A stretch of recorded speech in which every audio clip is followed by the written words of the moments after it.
called on the youths to be steadfast and conform to their spiritual teachings. The Lord is inviting the young person. Can I believe in you? So today is a day of renewal for the young person. Is a day of recommitment for the young person. Maureen Yakaradio Bosire, Lookuptv. As the health crisis continues across the country, the Council of Governors Health Chairperson, Tharaka Nithi Governor Muthoni Njuki has called on doctors to resume their duties. As Ian Ketani now files, Njuki's sentiments come amid reluctance from PDU officials to call off the strike as health services continue to be paralyzed in various hospitals. As medics in most parts of the country down their tools for the 11th day in a row, with the KMPDU officials remaining adamant that their concerns must be addressed, Tharaka Nithi Governor Muthoni Njuki, who doubles up as the Council of Governors Health Chairperson, has called on doctors to resume work, urging the union officials to engage with the government meaningfully as the government is ready to address their concerns. Crisis ya madaktari, wengine wanasema kaunti inaweza kuwa na shida, Asha iko na shida, iko shida. Lakini ni shida ambaye haijatatuliwa na njia ambayo inafaa. One, madaktari wanafaa kwenda internship ama kufanya practice under qualified doctors. Hiyo ni kazi ya serikali kuu kuwatuma ili waende wafanyiwe practice na lazima walipe. Pili, kuna daktari waliandikwa wakati wa corona, inaitwa universal health staff. Corona iliisha, hatuwezi wafuta mpaka itafutwe pesa ya kuandika permanent pensionable. Ni pesa mingi. Kwa sababu Kenya mzima ni watu 10,000. Mishahara yao inafika bilioni 3. Hiyo ni pesa mingi. So madaktari union wamesema kama hao hawajaandikwa permanent pensionable, kama wale madaktari wa internship wajawekwa internship, daktari watagoma mpaka ile siku itapatikana. Speaking during a church service in Chegoria, the first-time governor questioned how the issues at hand have been addressed, noting that addressing some of the concerns raised would cost the government millions of money. I appeal to the chair of health, Council of Governors. We are ready as a government to cooperate, but it is not possible to do it in one day. We must have a workable solution where we must trust each other. Kusema internship tutafanya within the month of June, ama ifanywe mwezi wa August, kwanza kulipa ndio tupitishe budget. The union should understand. Kusema universal health coverage hatuwezi waandika na siku moja mpaka ikuwe gradual. Daktari mpaka waelewe, because at the end of the day tukienda mkomo mpaka patients wetu waishe, we are being retrogressive with our health sector, which we have done so much. Kwa hivyo nauliza union, hata kama tunaongea tunagoma. Komo is a way of making a statement. By now we have heard you. Not only hearing you, we have felt you. We know you're crucial. We know your issues have not been met, and there's no way we can work retrogressively or any other way. We must work to ensure that your end of the bargain is met. Lakini na nyinyi rudini kazini ili watu wetu waache kukufa sababu ya kukosa matibabu. As medics continue with their strike, Kenyans across the country continue to feel the heat, with health services continuing to be paralyzed across the country, with no light at the end of the tunnel. Ian Keitani, Lookuptv. President William RUTO has reiterated his commitment to ensuring that the affordable housing program succeeds. Addressing congregants in SK Bahati Church in Nairobi, the head of state said Kenya will have 1 million new home owners in the next 5 years. And as Brian Amwai reports, Nairobi Governor Johnson Sakaja assured the president, or the residents, of Bahati, that they will no longer be evacuated to pave way for the affordable housing. Instead, they will be relocated for a short period. As the affordable housing project elicits different reactions across the country, President William Ruto now says the project will go on as planned, despite opposition and criticism. Bishop amenisaidia kuniambia ya kwamba jameni, msiniite majina mara Sakayo mara nani. And I want to tell you, I have no problem being called whatever name so long as I achieve a better destiny for our country. The head of state reiterated his commitment in ensuring the citizens become homeowners as opposed to renters, insisting that the lives of Kenyans will be dignified. Inua wa Kenya wa chini, wale wanalipa rent, tunataka sasa walipe mortgage polepole, badala ya kulipa miaka 20 alafu nyumba bado ni ya county ama ni ya mtu amekupatia, hiyo nyumba inakuwa yako na unaanza kuishi as an owner. RUTO says he is committed to having 1 million homeowners in the next 5 years. My commitment is that in the next 5 years, we should have 1 million new homeowners in Kenya, so that we can begin to dignify the people of Kenya by making sure that we organize them and we organize their livelihoods and their living conditions so that everybody lives in dignity.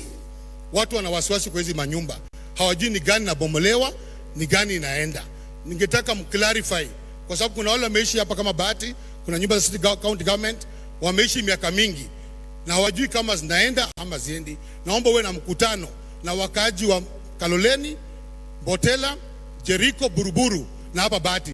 Uclarify tu ndio watu wakuwe kwa amani. When we build the houses, that house belongs to you. What you've been paying from the 50s or the 60s is your mortgage. Imeshalipwa. So ile nyumba ambayo tunajenga, tunawapatia, hakuna nyumba si bure, mumelipia. Hizo miaka zote tayari mumeshalipia hizo manyumba. So it is not a free house. Because I'll give you an example, Your Excellency. RUTO, who has defended the affordable housing program every time, signed it into law last week at State House Nairobi, giving it the green light for the return of housing levy deductions. The bill becoming law means that 1.5% tax from both the employee and his or her employer will be deducted every end of the month. Even as a section of Kenyans complain against the levy, he has hailed the legislation, saying it is the cure to the high rate of unemployment in the country. Brana Mwai, Lookuptv. President Rigathi Gachagua has said success in the fight against the illicit brew will lead to increased life expectancy in the country. Speaking in Meru Saturday, Gachagua noted that apart from declining life expectancy, alcohol and drug abuse had drastically decelerated birth rates in the country. The DP committed to leading the fight against the sale of illicit alcohol from the front, especially in the Mount Kenya region, which has over time emerged as the most affected region in the country. Deputy President Rigathi Gachagua noted apart from declining life expectancy, alcohol and drug abuse had drastically decelerated birth rates in the country.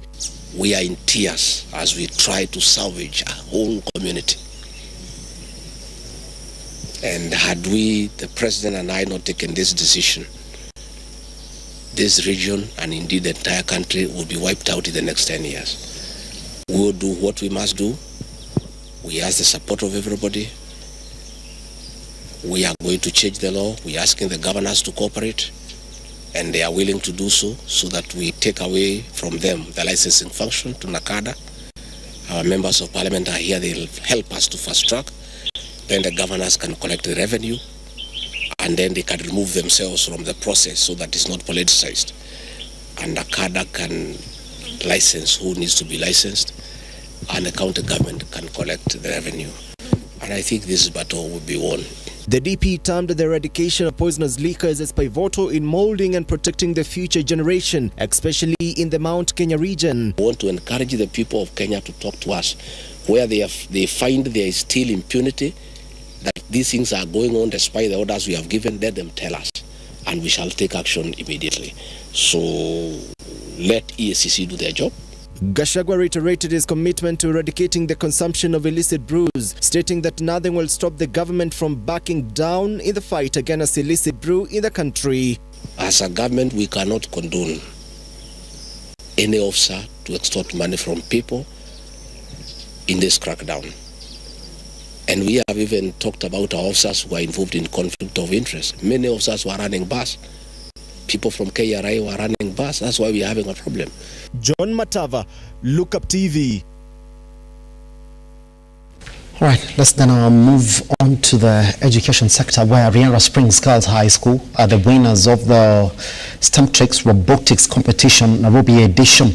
The competition that attracted 19 schools from the region saw Nanobites, a group from Riara Springs, emerge victorious after the robotics game, and a project on food and food security collected the most points. Elijah Charles Kiange was in attendance and filed the following report. Speaking after collecting their awards, the girls were elated to beat boy schools who had enrolled in the competition, and stressed on how robotics had made it fun for them to learn STEM subject, and consequently emerged winners in the competition. In FarmLight, we want farmers to interact with other farmers, with geoscientists, so that they may get their solutions to their problems. We've sacrificed a lot to get to this point as a whole team. I think we can all agree. Yes. Ifesa Ali, the main judge for the project that the students presented, commended the participants for the creativity they showcased in the competition. In terms of the project itself, we were very keen to look at the problem statement, the solution, how they researched the data, and if in research in terms of were they just seated on a computer or were they able to go and interview farmers and stuff. So that was one. In terms of core values, we wanted to just see, are they working as a team? There was everyone included, inclusivity. Secretary General for the Internet Society of Kenya, Mr. Apudo Hawi, stressed on the importance of such competitions in the curriculum, which according to him challenged the students to innovate and harness their core values to come up with solutions to the current world challenges. So these are very complex issues that I believe that they can be solved in STEM and they can be solved in schools, because coding is very important and robotics is something that's solved this kind of thing. STEM Tricks director Christina Chiang, while reveling in the success of the competition, reiterated her satisfaction at seeing youth coming up with creative ways to solve food and nutrition challenges. So what we do here is project-based learning, where students are able to go back, dig in, talk to mentors, talk to people within the industry, and come up with solutions on why we have to deal with the kind of challenges that we're having, and the sort of solutions that we can implement to make things work and to make things right. Initiatives like what STEM Tricks East Africa is doing right here in the Kenyan schools is a true testament that indeed STEM can be promoted in different and exciting ways. Today has been a showcase of projects and competitions in robotics that have led us to stand with the winners right here, Riara Springs Girls High School, who have emerged winners, beating even boys who've been known to dominate these competitions.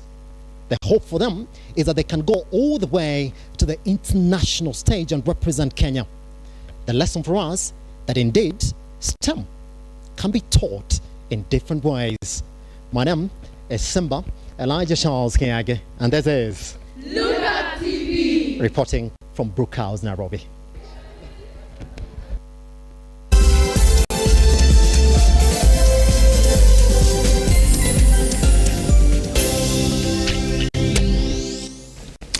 All right. After that story, then let's take a look at what it is that you're waking up to this morning in terms of your dailies. And we're going to start with the Daily Nation. Briefly then, it's talking about the schools that no one wants. It's talking about how some schools are empty. Public primary and secondary schools, as well as universities, in sharp contrast to the over-enrollment and congestion associated with most public institutions of learning. The situation is so bad so that some of these schools are now facing imminent closure. Story has been covered on page 6 and 7. Let's take an example of Kileleshwa Primary School in Nairobi that has a capacity, that should be having a capacity of 2,000, but it's only 200 pupils in that school currently, as in Kileleshwa. Same story to Kilimani as well. It's a story that you really have to read. It's covered on page 6 and 7 of the Daily Nation. Other story here is how faithfuls marked Palm Sunday as Easter beckons. Story has been covered on page 3. Teachers are crying foul over recent promotions story has been covered on page 10. And state's big plan for Raila's AUC job bid. Now the government is developing a fully fledged campaign secretariat and a budget to support azimio leader Raila Odinga's bid for the chairmanship of the African Union Commission. Story has been covered on page 5, and that's what we talk about this morning, as Musalia Mudavadi is now warning both leaders from the Azimio coalition and Kenya Kwanza coalition to be wary of the statements that they're making around this particular bid for one Raila Odinga, because according to him, this is now a state mission. As then, let's then cross over to the next daily this morning, and that is the Standard. Now, the biggest story here is that if the government owes you, it's time to strike. Now, court says any Kenyan owed by the state can go ahead and auction public property or even attach the salary of a state officer who is impending payment. The auction items can range from a police car to a government building. Story has been covered on page 6. Now, there's a story here on how church is now asking government to end health woes. Story has been covered on page 2. And Senegal votes after weeks of anxiety. Story has been covered on page 21.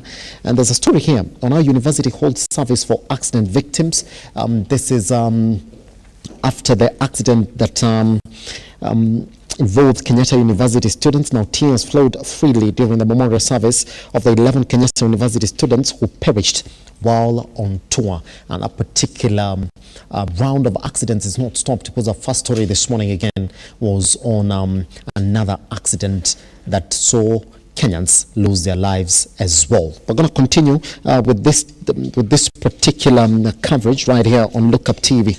Now, that story has been covered on page 3. Welfare, state to close children's homes and reunite families. Now, the move to shut down the homes is informed by research that indicates that the institutions do more harm to the child, with many turning out worse than their age mates. Story has been covered right here on the Standard this morning.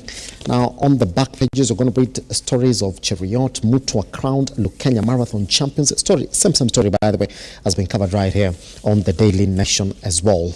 And on the safari rally competitions that have essentially started, all roads now lead to Naivasha as they officially kick in. Story on page 38 and 39 of the Daily Nation this morning. Quickly on the Business Daily, before we take a tiny breather right here, is on our state employee pay now crosses the 70,000 shillings mark on average. A civil servant on average now earns more than a new bank staff. Now, SRC is pushing to cap the wage bill at 35% of the national revenue. That's what it is then. This morning on your dailies, majority of these stories have been covered right here on our website on www.lookuptv.co.ke and on our social media platforms at Lookuptv across all of them. Now, story that has been covered on page 5 of the Daily Nation is now the state is taking up this Raila Odinga project on a personal level. This is what it is, yeah? That the government is now developing a fully fledged campaign secretariat and a budget to support Raila Odinga's bid for the chairmanship of the African Union Commission. Story has been covered on page 5 this morning on the Daily Nation. And it's a good thing that Eric Ragallo is seated right there in the studio, and I can also see Joyce Pomayo, who's seated right there in the studio, who are saying, well, the state should not pick up this particular issue as their project. They should leave Raila Odinga to continue with his campaigns. But then, that's not the view of the government, because even the Foreign Affairs Cabinet Secretary Musalia Mudavadi is warning majority of leaders, both from the Kenya Kwanza side and the ODM side, to be wary of the statements they're making around Raila Odinga's AUC bids. This also coming at a time when Joho is saying this time is not going to speak to anyone. He is going to speak to delegates who are going to support his bid to clinch that top ODM seat. This morning, we talk about that, including the stalemate in the healthcare sector this morning. So it's a good thing that Bagalo is sitting right in the studio. It's going to give us a proper perspective of where we are, and if indeed we're going to find a solution in the course of this week, which is the cry for majority of Kenyans. So once we come back, there's the question that we're going to ask, or this is what we're going to look into. Musalia Mudavadi's warning to ODM and Kenya Kwanza leaders as the Raila debates now becomes a government issue officially. Joining us this morning, Joyce Wamayo, who is an economist and consultant on good governance, Eric Mungai and Eric Ragalo, seated right here in the studio to look into those particular issues once we come back right here on The Morning Drift.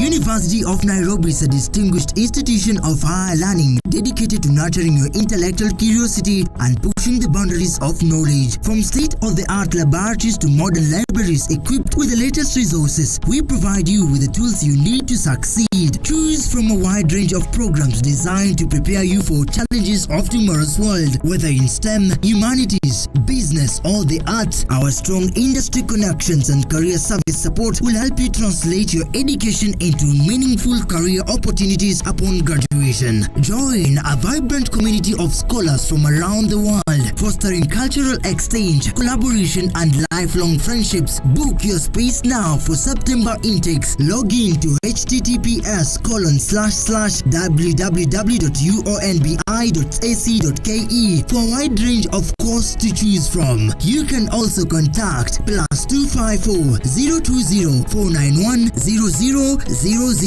or email us at pr@ounbi.ac.ke.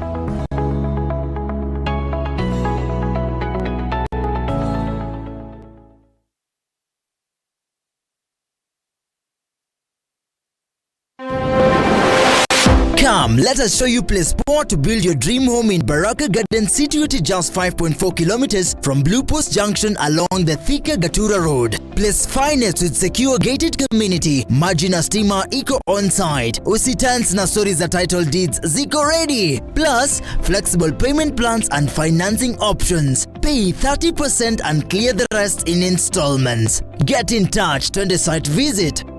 For more information, contact 0794 333 222 or 0722 668 700 or visit our website www.mahasibuhousing.co.ke. Experience the beauty of Baraka Gardens today.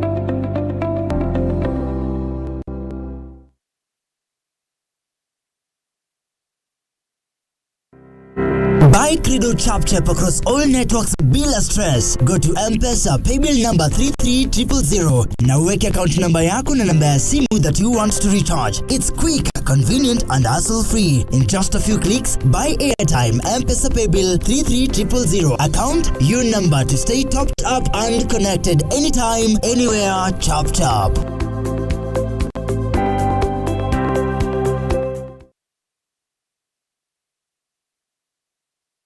Leo tuko maeneo ya Kiambu County kwa hisani ya Tatua Tatu. Nakumbuka siku ya leo tuko sehemu inajulikana kama Usikimye Safe Haven. This is a safe house for women wenye wametoka kwa maeneo ambayo wame experience gender based violence. So akikuja hapa tunawafanyia ile kwa welcome. Tunawaambia wako play safe. The perpetrators wenye walikuwa wanawafuata kwa umiza, they won't follow them here. Sisi tunafuraha kwanza kabisa watatu tumeona wametufanyia shopping, like tunajua tuko mambo yetu itakuwa rahisi kidogo. Tena tunafurahia tunaona wametuletea tank. Actually tuna project ya kulima ambapo naona sasa tukistore maji kwa hizi tank. Asanteni sana watatu.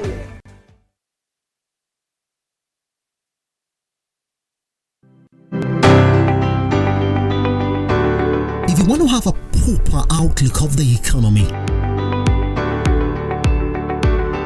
then you have to speak to the wheels and gears of the integral businesses in the country. And I want to be able to make the youths and everybody coming up in Kenya know that this is here locally. Men and women in the thick of the burst of markets rising and falling, fighting to make their business decisions stick. I've always lived in my career that I can never be late. You need to train by yourself. You need to practice by yourself. Then from there you can compose yourself and give kind of services like this. On season 2 of the Captain's Arena, we seek the inside of the minds, predict the shift in the markets, get inspiration to start and make sense of it all. Just watch what everybody else is doing and just make sure you're giving back to the society. Oof. This is the Captain's Arena.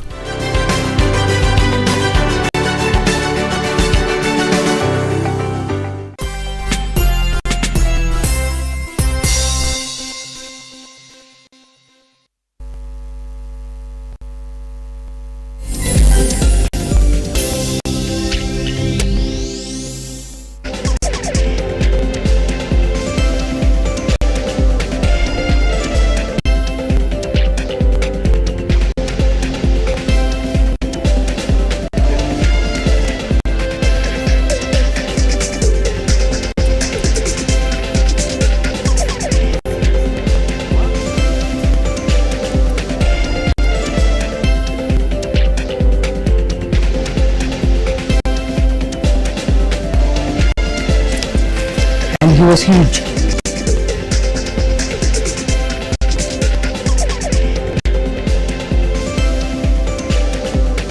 All right, at Lookuptv across all the social media platforms.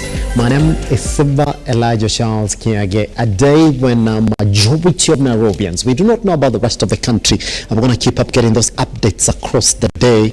A majority of Nairobians are waking up to wet roads and a rainy morning. Well, if you are around the Lavington area, I can give you a slight update outside. I know we can't see it. The sun is already peeking through those clouds. So hopefully, as we go by, the day is going to clear. But we're going to wait and see what the Met Department has for us as we go on with this particular update. Also, within those rains, majority of Nairobians and the rest of the country also are aware that the doctor strike is now entering its 12th day today. County governors have spoken. Most importantly, even the Nairobi governor, One Johnson Sakaja, is speaking and threatening those doctors on strike to get back to work because their contract is indeed with the county governments and not the national government. How this goes, because the president has already picked this as a personal issue, sending the head of a public service to go right in and help the health docket come up with solutions soon and quick enough. For us this morning, there are a couple of issues I'm going to look at, and I want to start with a headline that the Daily Nation ran this morning that is talking about how now the government has come up with a full-fledged secretariat with a budget that is going to support Raila Odinga's AUC bid, and indeed that has got a couple of people speaking, and we do not know which side that the opposition should take with this particular one. But what we do know is that even in between that headline, a couple of people, one, Joho, has read that indeed the push for Raila Odinga's AUC bid is true and real as it can get. He's also speaking, he's saying this time around he's not going to consult with anybody, he's not going to speak to a lot of people. That majority of ODM members are just going to wake up and find him at the helm of ODM. Good. So this morning then, let me introduce the guests who are joining us this morning. We do have one, Eric Mungai. How are you doing, sir? Hey, I'm well. Yes. Good morning to the viewer. Good morning, Simba. You're not dressed for the weather? You know, it depends on where one lives. Oh, yeah? You know, I have just found rain in Nairobi. That tells you I must have. Yeah. For me to be able to engage with the viewer, Yes, I must have risen very early and come from very far. And by the way, receive greetings. You know, where I come from, they really watch Lookuptv. And they told me when I'm on set, I should say hi to them. And I'm just saying hi to them. Good morning. And to all our viewers. That's it. It's a good morning, a bit chilly, but politics is hot. That's why you see I'm not in a sweater. And let's see how this turns out. Let's see how this turns out, isn't it? Joyce, how are you doing? Fine, Siva. Yes. you're not feeling okay last week. Happy that you're with us this morning. True. Yes. Daktari here in the house did some prescription for me. Yes. I'm grateful for having a daktari. I wonder whether that was in solidarity with the ongoing strike, because it should be cutting his essential services. Absolutely. This was extending a brotherly heart. Okay. I thank you actually for the prayers that I was down last week, but I'm up today. That's it. We also thank God for the rains. They started on Saturday, spreading the whole of yesterday to today. Our farms are good. In the midst of the Kenya Kwanza government giving us fake seeds and fake fertilizers, God have been generous to us that our farms are good. I come from Kinagop, and they have a lot of regards for Lookuptv. That's it. Special greetings to Siba, to Mugai and Ragaro. You have a huge following in that section, and they would love to hear what you say. And I wish all the viewers a blessed Holy Week. Yes. As Catholics, this week is a great week for us. So we culminate the 40 days of prayers into the Easter holiday. So thank you so much. Pretty much. The way of the cross? What's that? The way of the cross? Yes. Catholics, you know, they have the way of the cross, where they have a huge procession. Fridays we do the way of the cross, and now Good Friday. Oh, it is on Good Friday. Yes. We start with the Holy Wednesday, the Thursday, the cleaning of the feet, then the way of the cross on Friday. Okay. The Saturday and Sunday. That's it. Yes. But Bagala, good morning, sir. Morning to you. Are you also, were you on the streets on Friday? No, I wasn't on the street on Friday, but I was not at work on Friday. Oh yeah. I already finished my mandamano with Raila. So nowadays I andamana in my own house. So I let others also andamana. Yes. Yes, and I'm glad that doctors are on strike. So I'm looking forward to see the nurses later, the clinical medicine, the teachers. Yes. And even the farmers who need to pay everything on e-teams. So farmers wajipange, especially the avocado farmers now. Avocados are sold all over now. It was hard to get avocado 2 years ago. Remember, Kenya is the highest producer of avocado in Africa, and actually the highest exporter of avocado in Africa. So you can imagine if avocado tax is put, the regions that produce avocado, of course avocado doesn't come in most areas in Nyanza. Yes. So avocado is most on the areas of Mount Kenya. So you can imagine that the pain the Mount Kenya people are feeling. You'll never find avocado in Ukambani. For what? Rarely will you get. So you know who is hurting more. The strike is on. And my wish is that it continues until the government can listen and can see the advantages of having people who have papers given jobs and people who have no papers getting huge jobs. I know the Teams group in Kenya is working hard to make sure some doctors are chased away from Nairobi County. I'm waiting to see what Governor Sakaja says, because he's the leader of the Teams group. I'm also looking at our able cabinet secretary, the most learned pharmacist I've ever seen in the country, who is doing her PhD right now online and did pharmacy online from Turkey. What she's going to tell us. I've never heard people doing online degree in medicine, pharmacy. It's not possible. Because what it entails to become a doctor and to become a pharmacist, you cannot do it online. So for you to do the first degree online for pharmacy, wow. I want to join the Turkish university and maybe do some papers online. And I don't know, when it reaches the cadaver session, so I don't know whether they will be cutting cadaver through the e-teams, or what do you call this? The online portals. So I'm wondering, that also gives me a question, and we should ask ourselves. Yes. What is the function of Parliament? Is to thoroughly investigate and give us the right people to lead our country. So I've forgotten which department in Parliament does this, the committee. But that committee, when they were given those papers, did they take them for verifications? Were they taken to the neck to see if this person really passed primary school, secondary, and whether the papers were right? Were those documents taken over and over for check from the University and Colleges Board? Wow. Do we really have a right person in the Ministry for Health? Now it's really questionable. And it's good that this strike is on, because now everything is coming out in the open. And now the other day, the CS was saying her distractors are fighting her. My friend, if you went to school, you went to school. There's nothing fighting you. If you went to a class and did pharmacy, you did pharmacy. There's nothing 2 or 3. Yes. There's no distractor. You tell us you went. Yes. You tell us university. We'll do our investigation and find if you really were there. When it's hard to do. Nowadays you can't cheat Kenya. You tell us you were in MKU, we'll go to find that year you went. There is booklet we call graduation booklet. We look for the list, your name. That's what went to Sakaja with the team's university.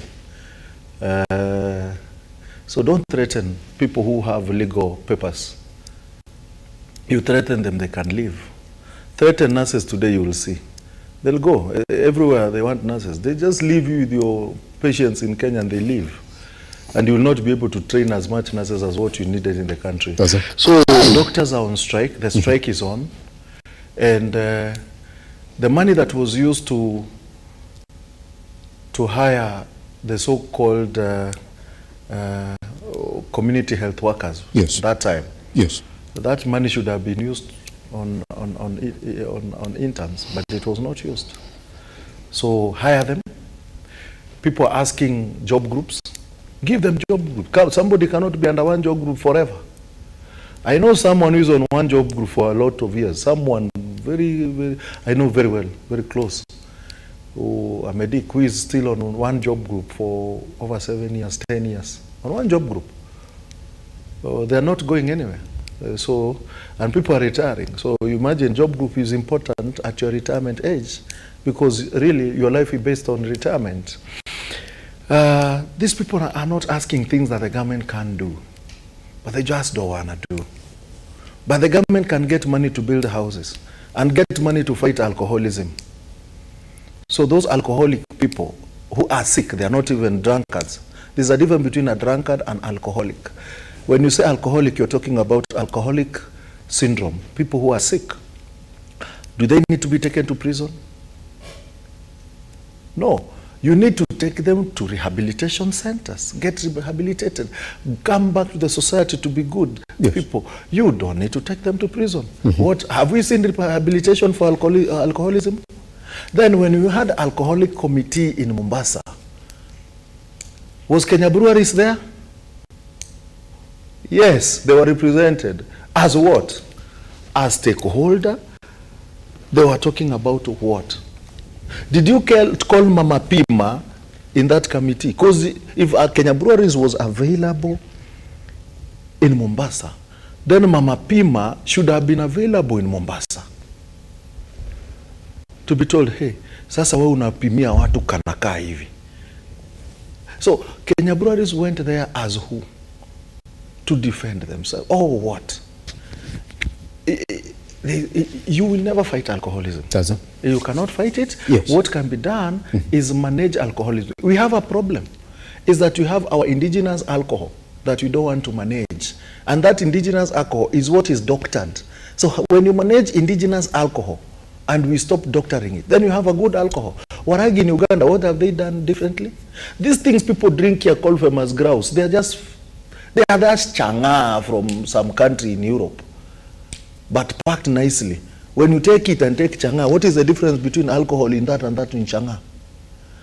Well, sometimes you need to just think and be sober enough. That wine we think we're making wine, when it's hard to make a wine.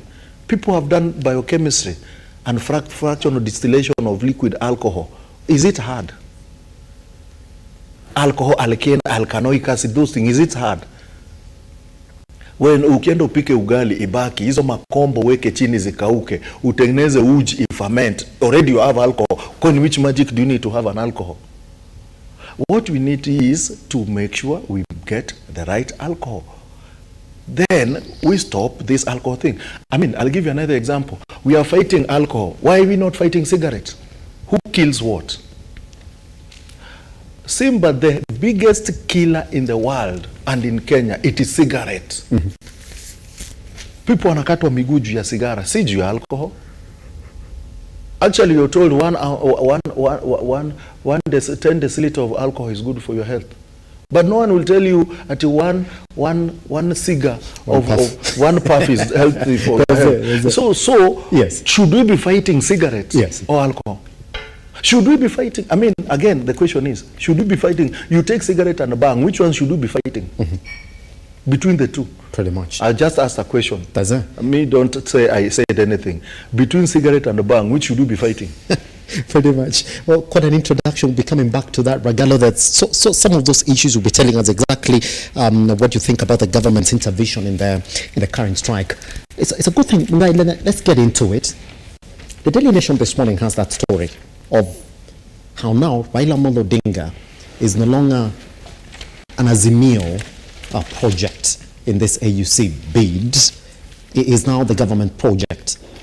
What they're going to do, there are plans to come up with a full secretariat, a full budget that is supposed to help one Raila Odinga campaign all the way up to the end of this year as we await that vote for February next year. Let's start like that. Last time we spoke about this particular issue, you could hear Joyce and Regalo. They were saying, no. You involve the government in this, Raila Odinga loses. But there have been a couple of developments with that commission saying they're willing to let that seat actually go to somebody from EAC, which propped up Raila Odinga's chances then of taking that particular position. Is this a good development, or are you going to side with one Regalo and Joyce this morning by saying, well, they should have let it for just one Raila Odinga as opposed to a government agenda now?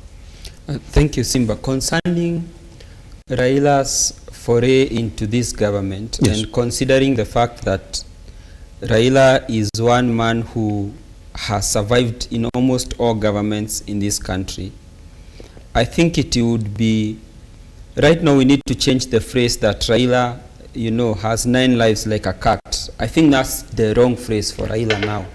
Because in my considered opinion, I think the phrase should be Raila himself. You should have 10 lives like Raila.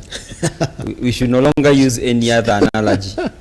For a man who convinced half the country to go into maandamano, engaged his supporters in rioting, children were shot dead. I mean, people lost their livelihoods, people lost their children. Yes. And then all of a sudden, what was being discussed, the issue of cost of living and many other things have now been swept under the carpet. But here is Raila, the man now, he's emerged on top.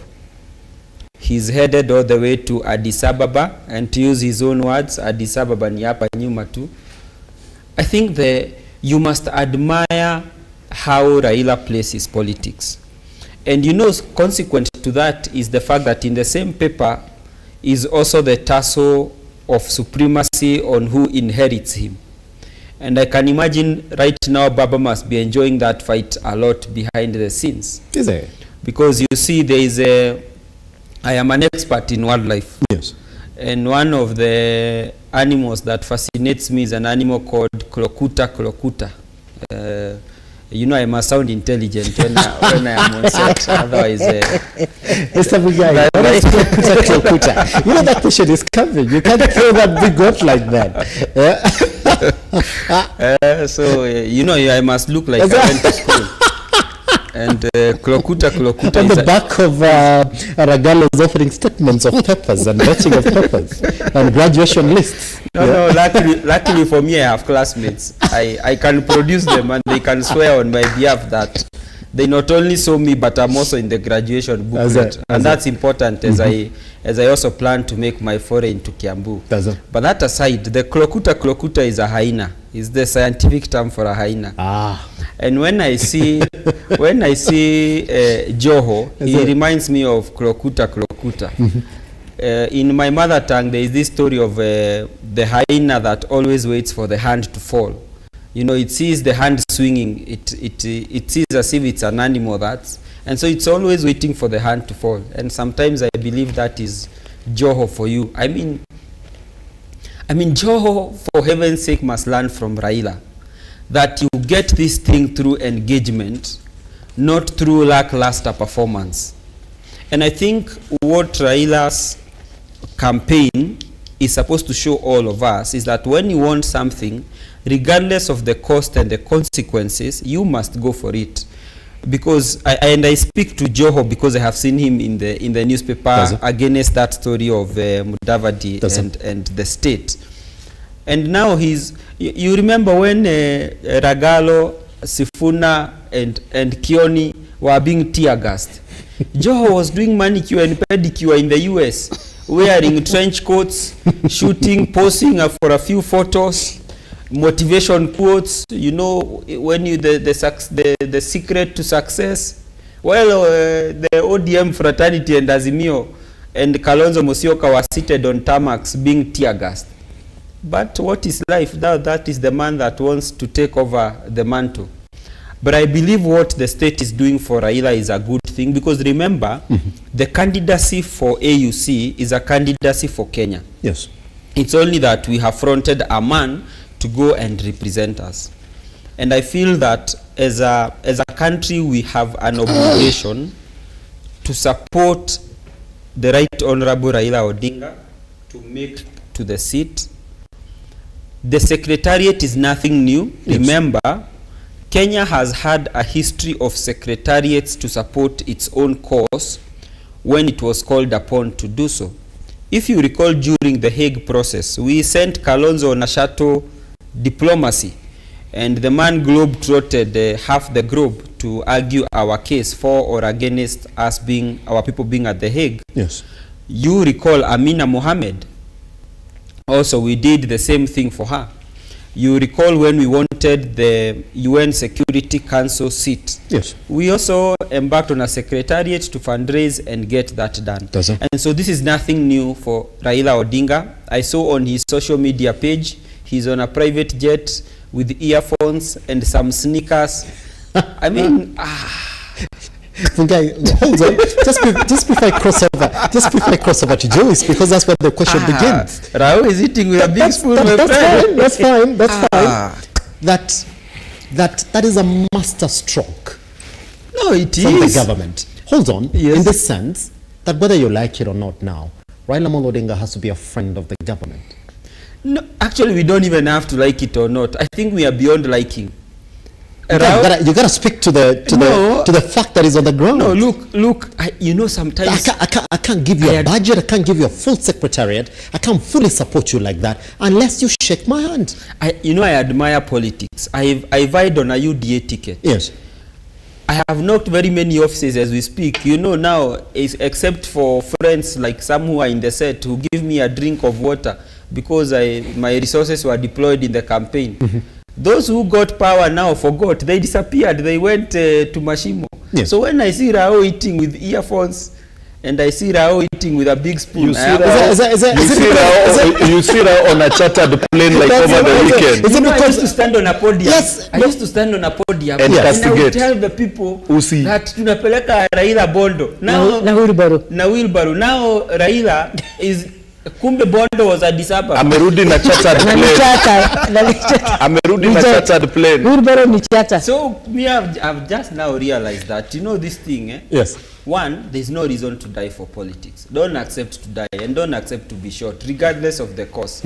Because if I stood on a podium and castigated the man that you are taking him to Bondo, in fact, I used to echo Ndinyoro's word because Ndinyoro used to say that. He can't say Bondo, he say Bodo. That they would put Raila on a wheelbarrow, they would cross Kiambu County, Nakuru County, they would cross, I don't know what's in issue, taking Raila to Bondo.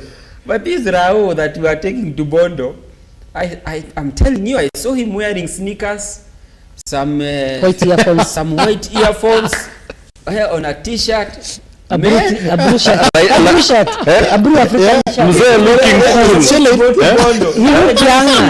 cool. Chilling, looking cool. Looking good. Not good, now, cool. You know, even now the people of opposition are here, they are freely walking into UDA offices, doing high five. I have seen Anne Waigoro with Mama Ida Odinga. Yes. And the governor for the lady, Homa Bay, Gladys Wanga. In US. In US. The guy is eating life with a big spoon. Some of us who are taking Rao to Bondo, we are busy borrowing water and chewing gum out here in the streets. Mungai, I mean, that's politics for you. Such a nice Ruto should listen to Mungai. Mungai is not happy. He's not happy. That's what I'm wondering he's not happy. Why have they taken too long to give Mungai a job? But he's presenting that case as if he's a happy man. Mungai has been representing these people in this set and arguing against Baba. But Mungai hata kazi ya kuchota maji kuweka kwa meza. He's not happy this morning, and I'll be coming to as to why he's not happy. Yes. Joyce, are you happy this morning, just like Mungai is? Because all of a sudden now, you've been told, you and the rest of the brigade that have been speaking against what the government is doing around Raila Odinga, you've been told, shut up, by one, the CS, Foreign Affairs, is telling you, shut up this morning, because you keep on speaking the way you're speaking. You are a discourse in this conversation for Raila Odinga's AUC bid. So shut up. We, as a country, all of us as a government, whether we're in opposition or not, we need to support Raila Odinga. We are going to give him a full secretariat, a budget to allow him to continue his campaigns all the way to the end of this year as we await for that vote in, or for that decision essentially in February. Are you going to shut up? Because last time I spoke to you, Joyce, you were like, you're messing it up for him if you join in as a government. Thank you, Raija. You know, Raila is a headdress institution. He is an institution. So you cannot discuss on a personal level the institution. Sarim Davadi want to act as the moral police in terms of editing what you're going to say and not what you're going to say. But it's right, isn't it? It's wrong. It is right. Baba on his own, he's the only Kenyan who could call a public holiday, which is not listed in the Kenya Gazette. And it happens. And it happens several years.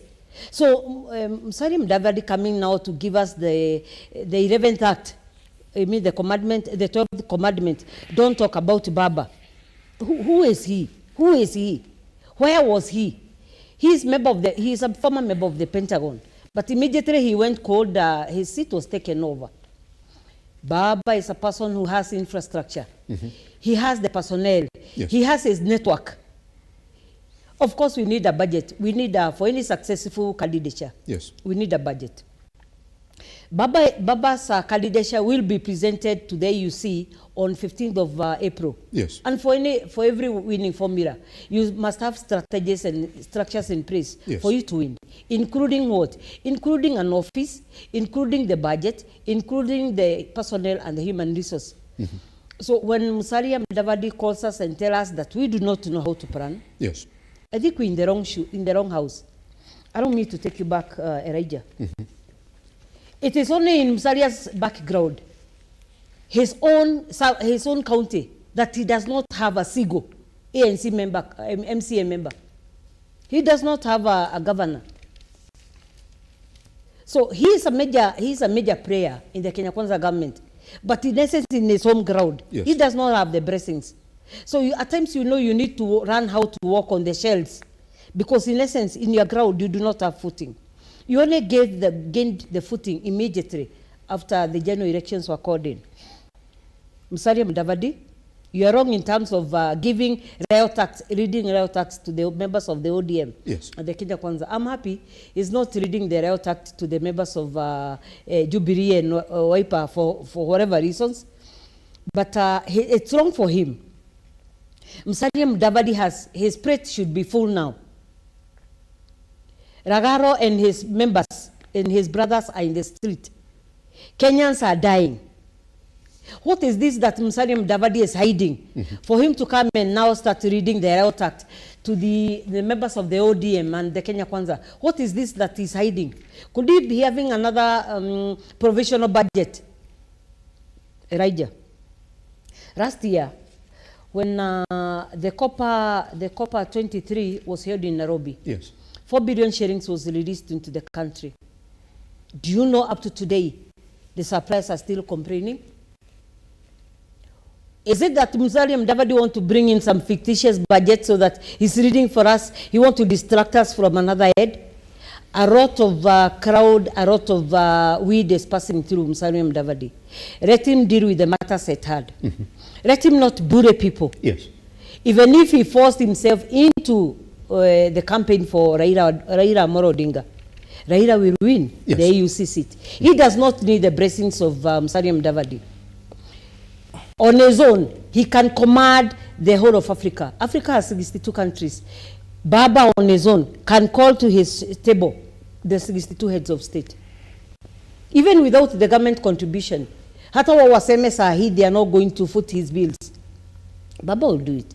We do not know, perhaps he's the one who had chartered his own jet, you know, so that, you know, he can also pass a message to the distractors from the Kenya Kwanza, because we also have members of Kenya Kwanza who are swallowing knives. Baba cannot chart his own flight. It's not possible. You know, so we are uncomfortable with. We are uncomfortable with. Yes. Musalia Mudavadi reading the Riot Act. Somebody listening to you is like, but Joyce, why are you not also saying that it's a good thing that they've recognized the potential of Raila Odinga to the point that where they're saying, well, we're going to give him a full secretariat, give him a budget so we can help him clinch this particular seat? These are some of the conditions that were given when they were in Mombasa between Raila and President Ruto. So Musalia Mudavadi does not need to tell us what was pre-bargained. He was not privy to that discussion. He was not even privy to Baba being fronted for AUC seat. He only had when we were hearing from us. Yes. So in essence, for him to come and read the Riot Act, it is bad in taste. Musalia Mudavadi has a lot of issues on his plate. Kaidre read Musalia Mudavadi. Take what is on his plate and deal with it. We have major issues in this country. But specifically, Elijah. Yes, Joyce, but specifically on the Raila Odinga issue. Yes. Is it not right to warn any other person who's speaking around this particular issue that anything you say, anything you say now, anything that you say is measured? People are listening because now there's a top candidate for this particular position. You know, he just wants to win the crowd. Yes. He has literally no strategy at all. Musalia Mudavadi is only copy-pasting what others are saying. He has no strategy at all. Even if you ask him what's the winning strategy, he has no idea because he does not control the budget. He does not belong to the government, to the finance secretary, to the finance docket that will be used to allocate these funds. As a CS, what about as a CS Foreign Affairs? That he understands exactly what you say right now, essentially impacts on the foreign outlook of the country. Musalia Mudavadi is only the CS for Foreign Affairs for only 3 months. Initially, that docket belonged to one, Alfred Mutua. So, you know, Musalia Mudavadi is riding on what my brother Mugai has said. He's just another hyena. You know, he used some technical words. I do not want to... crocodile. You know, he used some words. He's only trying to ride on the strength of others, praying that one herd will come out. But allow me to say this, Elijah. That herd will not fall. Whether we have it or otherwise, yes, this is a grand match that will take Baba to the AUC. It's only 2 hours away from Kenya, and Baba will be here with us. Whether we have a budget or otherwise, whether we have the personnel or otherwise, factors have been praying under the carpet to have that seat delivered. Because why, Elijah? Kenya Kwanza government needs to forcibly deliver, selectively deliver on services. Elijah. Doctors on the street for 12 days. Imagine Kenya Kwanza government cannot see the doctors on the street. Johnson Sakaja yesterday at St. Stephen's Church at Jogo Road threatened to sack the doctors. Threatened to sack the doctors. Musalia Mudavadi is not seeing that trade. And even called Sakaja on his mother tongue and tell him, oh brother, stop those words. Education sector is collapsing. Next week, the schools are closing. Why? They are closing early because we do not have school fees. They are not fast to push the education, the kids in school. Musalia Mudavadi is being used by members of Kenya Kwanza to distract the service delivery in this country. Yes. Bagala, you got to be careful. No, I mean, in exactly, because according to Musalia, you got to be careful about how you speak about this particular issue. He should be careful who he's warning. No, but what is the sense in Musalia Mudavadi's words this morning that be careful? Every other person is watching now. Very, very simple. Yes. When Musalia and Weta joined RUTO, yes, what happened to their bases? Are they loved as much as they used to? So, by joining and working, and looks like you are having a good rapport with Raila, comes the pressure at your home. Musalia comes from Vihiga. Who's the governor of Vihiga? ODM. Who's the MP for Sabatia? ODM. So Musalia himself, he's under ODM rulership in his own homestead. So what would Musalia do other than work and talk better about Raila? Remember Musalia's word when he was in Bondo, that by mwezi wa nne kuna kitu inakuja, kitu mzuri. You remember? So he want to endear himself to the people he had. Musalia, endear yourself to Mount Kenya, not to us. Those are your people. We will remain with Kalonzo Musyoka Musalia if Raila will not be there. Joho is being used by the government. Yes. Remember, yes. Remember yes. RUTO. Remember. Bagala, don't run away from the question. I'm not running. My spring of thought. We're going to come up to Joho. I know, but my spring of thought, before it gets out, because this is what I'm trying to say. So Musalia, the same way Ababu na Mwamba was being used to scuttle ODM elections, and we saw it early. Yes. And we had 42 people who wore black suits, okay? And we handled our party elections as much as we thought this is the way it's supposed to go. If we let our party election would have gone the way infiltration by the government was going to happen, then we would have lost ODM. Joho is being used to take over ODM so that he can carry ODM to the owners. In quotes. That is how Kanini Kega and Sabina Shege were used to take Jubilee to their quote again, owners. We can see this, and that's why I said it's Oparanya to the end. If Joho and Oparanya come, it's Oparanya to the end. Yes. We cannot play the games of Joho. We know them. Yes.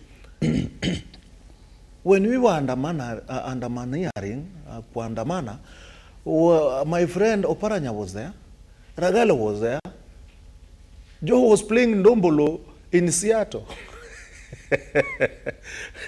So Joho was sick for a whole year. I mean, deliberately. He deliberately got sick and thoroughly sick for a whole year. He never attended even one maandamano. Our best friend, in quotes, MP from Suna, who was always everywhere Baba was. During Mandamano, Suna guy got Homa. He had a very bad flu that any tear gas will come to his nose, he will get a pulmonary problem. He never attended. But right now you can see Joho and Suna guy together now making and yapping the way they want to take over ODM. So that is the same way Musalia, now I'm coming to Musalia, being used to show that he in the foreign docket, yes, is now handling the Raila thing because it's now a foreign docket. Yes. Because this lands definitely on the foreign affairs. He does, isn't it? Yes. Yes. So now he's like the one riding the game. Yes. And telling us not to speak. We are going to speak. We've spoken about Raila running for presidency. Yes, and now the question is, yes. Musalia, have you realized that right now Raila is not supposed to be a president of Kenya, but can be a president of Africa? Yeah, but you do of also... the 52 states in Africa. But you do also agree that this falls right within his docket.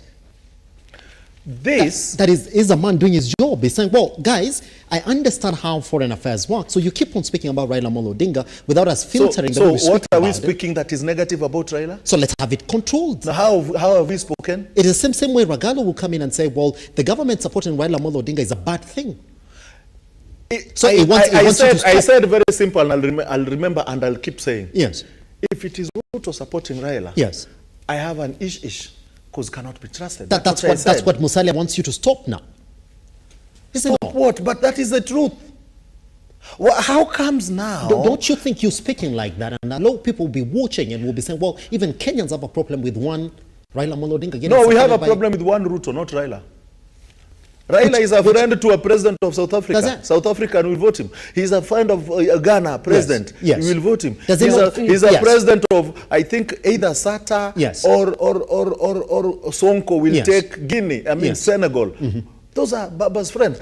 Baba is a friend to Congolese president. But Baba is a friend to everyone. Be it what it is then, that's what Musalia wants you to stop saying. That, well, stop talking like that because then you're tainting his image. If you know your father is a friend to Ragalo, yes, will you say your father is not a friend to Ragalo?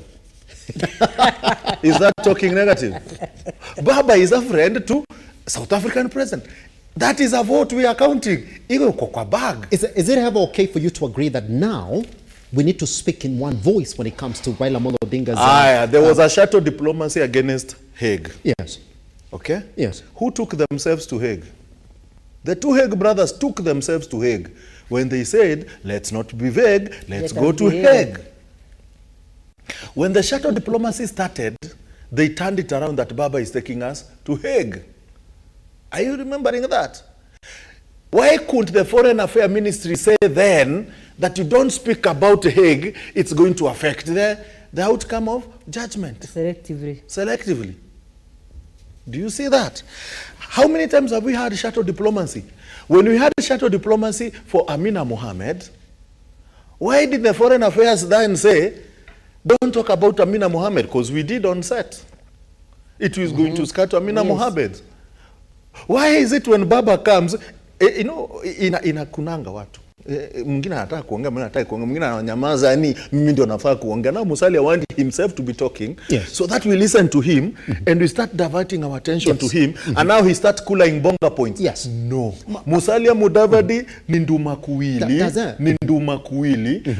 Ukigonga kichwa pande inaenda pande. So yeye anataka kujiset kama yeye mwenyewe ndiye amebeba Baba. Musalia, you cannot carry Baba. It's Baba who can give you blessing and become a president. And for right now, Musalia, you don't have to be telling us how we are not going to talk about Baba, because us made Baba.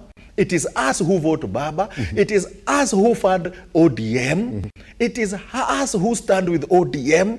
So we are going to talk about ODM because we are members of ODM. And Baba is ODM. You ngangana na pati yako, hiyo uliuzia UDA.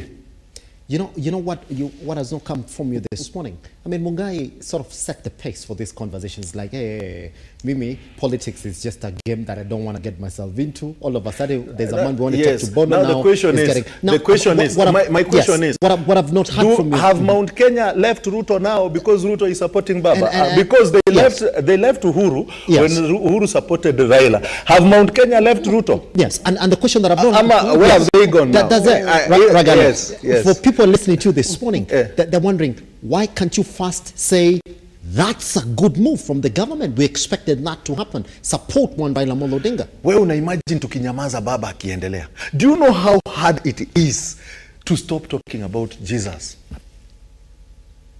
You can't. You can't. Jesus is Lord. He's our savior. Follow him. I mean, we talk about Jesus. Hata mimi nimekuja nikisikiza gospel tu kwa gari nikitoka kwa nyumba. It is how it is.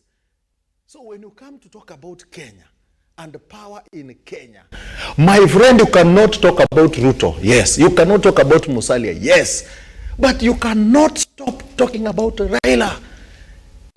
You will talk about Raila in the bedroom, in the shower, in the sitting room. Yes. So if someone wants to muzzle our mouth, we don't talk about Baba. Yes. Tutaongea juu ya Baba anyway. Because we love him. Ragalo, say those news of the government coming up with a proper secretariat and a budget for Raila, from one Raila Odinga. That is the function. It's a good thing. That is a function of the government. Listen. Simba, give me 2 minutes before we go to Mungai. Who presents a candidate? The country. The candidate gives interest. Baba did that. Then who takes over the interest of the candidate? The country. The country. Okay? Yes. Which government are we in? The UDA government. Do they have a candidate as UDA? No. No. Their candidate is a Kenyan candidate called Baba. The secretariat they are going to form is the same way it was formed for Amina Mohammed, to present Amina Mohammed and to source votes for Amina Mohammed. Yes. And that's how it's supposed to work anyway. So if they don't want, they can also stay. Who is bembelezing them anyway? But that's why you can turn around and bite your back. That had they wanted to, they would have just said, yes, we support Raila Odinga. We wish him very well in this campaign. It's done and dusted. But the country must represent. They have their commissioner there, who is their minister, the Council of Ministers. And the Council of Ministers met the other day. And past that, we are going East Africa.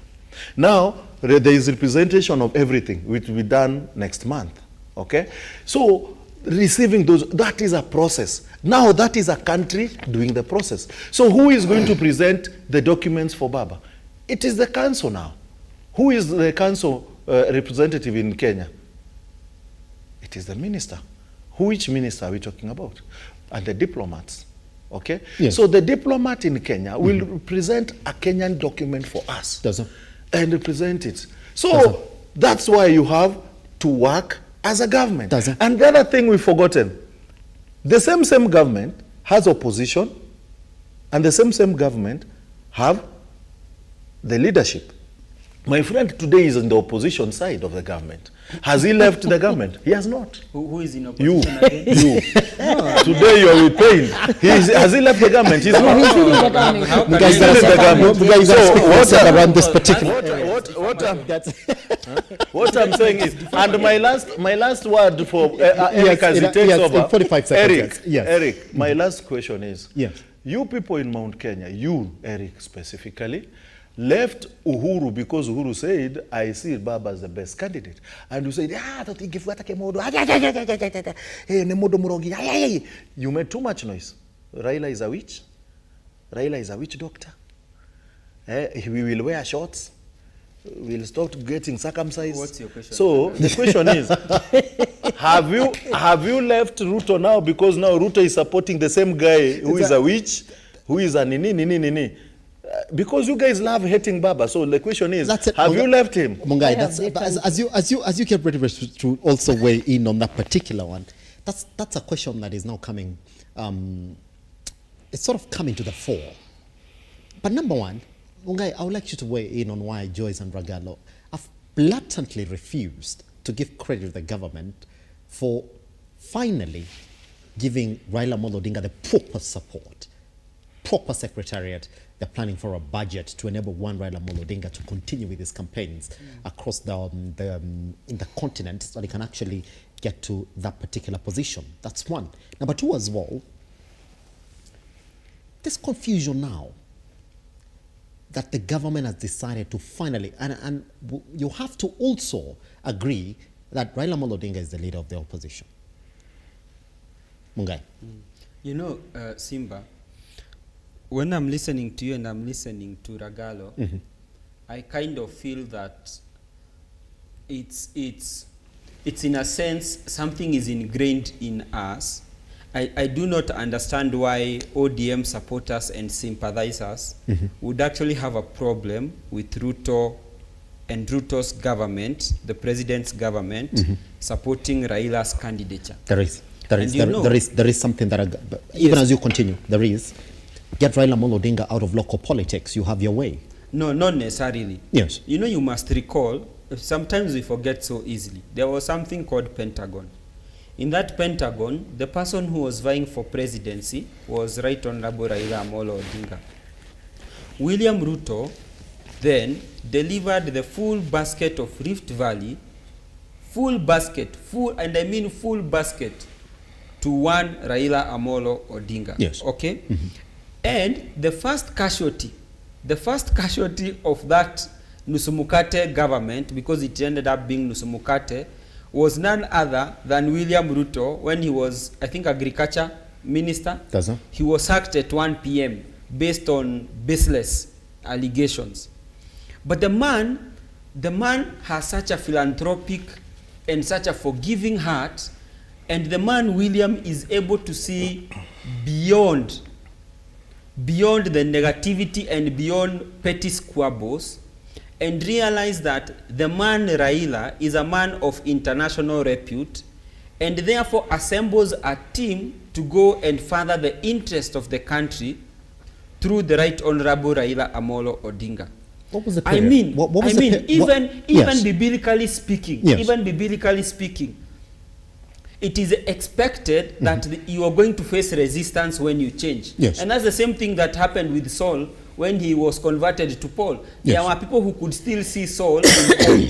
Just like it is possible now for ODM sympathizers who are on this bench to look at William Ruto and not see him for the Paul he is, yes, but always remember him for the Saul that they purport he was. And so I believe that it is hypocritical in nature, yes, for anyone not to realize that William Ruto has played a key role in making sure that Baba has gone to the AU. Secondly, the Mount Kenya people have been accused wrongly that they deserted Uhuru Kenyatta. They did. When he supported Baba for presidency, and some people are wondering then why aren't they deserting William Ruto because of supporting Baba for AU's candidature. Yes. Those are two different things, and context is important. What is that context? When in 2012-2013, when they were campaigning, the dynamic duo, you remember the brothers when they were holding hands, none other than the former president himself stood on a public podium, went round the country on public dioceses, on top of pulpits, kneeling down to be prayed for, and he went ahead to say, kumi yangu, kumi ya Ruto. You see, you also know. Yeah, I don't know. No, it's no, no. It's in public domain. I mean, it's public information. It's in the public domain. Yeah, it's in the public domain. Yes. In the public domain. Yes, it's in the public domain. Yes, yes. So now, when it came for his tenure to end, yes, it was perceived, because there was already a conversation that Mount Kenya does not keep its word. That when Mount Kenya says this, they are likely to be turncoats. And therefore, the people of Mount Kenya had to make a collective decision and remember the words. In fact, the people of Mount Kenya did not deny or defy Uhuru. No, they obeyed what Uhuru had told them, kumi yangu na kumi ya Ruto. And if you recall, Ruto himself said, Mount Kenya does not owe me a debt. The only debt that Mount Kenya owes me is a debt of love. And therefore, that is different from the President William Ruto supporting Raila's candidature for the AU. Because Raila's candidature for the AU, what it does, it puts Kenya into the African and global perspective. It's not local politics. William Ruto has not endorsed Raila for presidency. Yes. William Ruto has not deployed resources for Raila to usurp our deputy president, Honorable Gachagua. No. Both of them have come together and they have realized that there is a lot of potential in the man Raila Odinga, not for Kenya's presidency, but for the AUC commissioner's job. And I think we must give it to the man. You know, Simba, it is rare that you will find a man that is ready to let bygones be bygones. And it is rare for a man to see the potential in people, even though those people have wronged them, and advance their interest based on the country's interest. Yes. I mean, you must acknowledge that William is a rare breed of leader. But you also can't sit here and imagine that this is happening without Raila Amolo Odinga knowing that Raila Amolo Odinga, in one way or another, is in proper talking terms with one President, Dr. William Ruto. Yes. That this is a plan that has to go all the way to success, isn't it? Yes. Absolutely. And what's the problem with that? Does that not make the opposition side a bit uncomfortable? Is that not what it is? But who is opposition? Here we are. Who is Just opposition? hold on. That here we are. There's a government we've been fighting. We've been on the streets. We have a report that is not even completely implemented.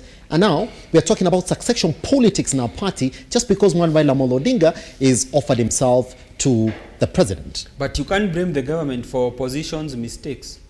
I mean, it's their problem. So is it ever okay then? Is it ever okay then for Joyce and Bagalo to feel the way they're feeling this morning? No, feeling is okay. I mean, if they are sad, if they are angry, you know, it takes time. These things, even denial, you know, sometimes you can see it is obvious. People are telling you, that person you married is not right. That person is not from the right clan. People are telling you, you choose to go ahead and marry. Now there are consequences. I mean, what do I have to do with them feeling lonely, feeling deserted, feeling their leader has turned their back against them? I mean, what do you want me to feel? It's unfortunate, Elijah. It's unfortunate, Elijah, that from one mouth from Mr. Mugai says that Raila is good for Africa. But on the same breath, but not good he for says Kenya. he's not good for Kenya. You know, that is the capital definition of double speak. No, that is the capital. That would be double speak. That is double speak It is because not double speak. You see, yes. No, you know, this is not a case where what is good for the goose is good for the gander. This is a capital.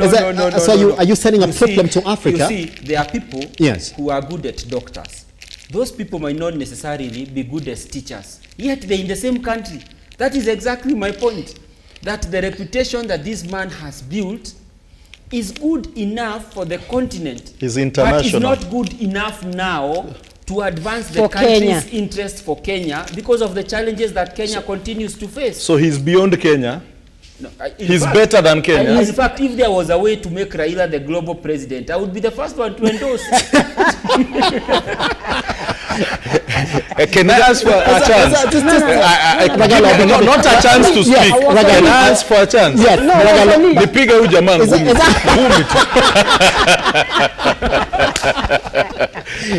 Is it ever possible? Ngai, and take 45 seconds because we need to go for a tiny break and then come back on this particular issue so that we get to listen to the notes from one Ali Hassan Joho. Is it ever possible for you to agree one time that the masterstroke for one president, Dr. William Ruto, is to get Raila Odinga out of local politics? Yes. Then that way he'll have his way because you already said it. Yes. But you see, Ruto does not need Raila either on the ballot or outside the ballot. Because he beat him when he was on the ballot. He said it. No, I'm telling you, William Ruto beat Raila even when he was on the ballot. How do you interpret? So William Ruto has no desire. How do you interpret the sentiments of one Dr. William Ruto when he was at the home turf of one Raila Odinga when he said, nimesikia wanataka kunipatia huyo mzee mwenye anaitwa Kalonzo Musyoka, kama ni yeye huyo tunamshinda hata kabla tuanze. And I'm paraphrasing. By the way, it is true. You know, the beauty about this morning is that it is as if there is a revelation this morning for you guys to speak the truth. And trying to put me on the defense. Yet what you're saying, I am agreeing. But that's true. Actually, today I have never been in an agreeable mood as I am today. Or in denial. The interpretation it is capital denial. There is no denial. I'm just accepting what you're saying is true. The interpretation. That when Kalonzo, okay. Yes. You know I have a soft spot for Kalonzo. Why are you putting me in the corner? No, just go right ahead and continue with it. But the interpretation is that if it's Kalonzo you want to give me, that one we've already won. That's what he's saying. Which is true. Which is true. So what is the interpretation? What is the interpretation? Which is true. Which is true. That I don't want to compete Raila Odinga. No, but we competed against Raila Odinga. We won hands down. And it was a tough competition. No, but tough does not mean we lost. We won. That I want to win it. Again. And with the strategies the UDA government has put in place, 2027 will be walkover. In fact, I would want Raila, someone, maybe his advisors like Ragalo and Joyce, to go and advise him after 2 years to come back to Kenya. We show him how it is done. Dust properly. But your president doesn't want that. He will see dust. Yeah, but Ruto doesn't want that. Ruto wants Kalonzo Musyoka. Ruto has no problem. The president has no problem. Raila can come back if he so desires. Elijah. The voters are the same. Elijah. I still have my voter's card. I will do what I did last time. Elijah away My from, friend, Elijah away from. we took this thing while in opposition and being tear gassed. What about when we are the ones seated on it? Elijah away Even from, though I'm seated on the outside. Elijah away from the doctrines of yes, my brother Joyce, Mugai. and take a minute because Yes. I want us to go for a tiny breather. Away from the doctrines of my brother Mugai. Yes. Musalia Mudavadi is being used to divide the opposition. He wants to deliver the ODM. Yes. Ragaro here is a member of the ODM. I'm not sure how Ragaro is going to feel that Musalia Mudavadi is being used to deliver and break and subdivide the ODM. Kanini Kega have been used by the same brothers from Mount Kenya, particularly Kiabu, to bring Jubilee back to the UDA, and perhaps it's just successful. Of course, my major concern is the sentiments from Nania Mugai, when he says that he does not recognize this prophet from home, but he also recognizes this prophet in the 62 countries. It's a capital denial on himself and the Kenya Kwanza government, because there's one mission that have been defined from the word go. Yes. To eliminate Baba from the political politics, the Yes. local political politics, Yes. so that they can have their way. But it's good to remind them that whether Baba lives or otherwise, we have several other Babas that are willing to come up and literally liberate this country from the poor leadership of the Kenya Kwanza government. Allow me to say this. Allow me to say this. The doctors, 12 days, 12 days, 12 days, 1 minute, 12 days on the street from the doctors. How many patients are dying? Several patients are dying every day. And the Kenya Kwanza government is not seeing the issues of the doctors.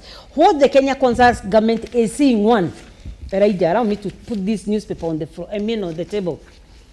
The hiring of the CAS. Each CAS and the compound interest of the CAS takes about 2 million shillings per month. So they have all the monies to spread on the CAS, but they do not have a single penny to give to the doctors. They also want to divert the education sector, that nobody wants to take a cost against these hard-hitting issues. Musalia Mudavadi and the rights of Mugai are in the wrong train, because whether Baba lives or otherwise, we still have Kenyans, including Jeremiah, including Mother, including Kalonzo Musyoka, who will hit the ground running, including Oparanya. ODM, when you give the leadership position to Joho, your cadre is asking Oparanya to come to the opposition side, and we are going to hit it. So whether Mugai blames or endorses Baba for the African position, on the ground, we have our feet on the ground, and they are very, very firm. And so it's on that cue. I'd like us to go for a tiny breather, because Ragalo, once we come back, I mean, somebody's asking you a question this morning, and I'm going to put it straight to you. And it's a funny question, by the way, because somebody said, I'm going to listen to what Ragalo says this morning, and then I'm going to put this question to him. Now, this is, James who's saying like this. So, if they are not happy with the support of one President, Dr. William Ruto, for Raila Odinga's AUC position, why can't they say, we denounce one Raila Odinga, we have able men within ODM, just like they keep on saying, so that they support these other ones to carry the mantle. Let one Raila Odinga we give go. it to Joho. Goes on to ask the question, why are they hungry?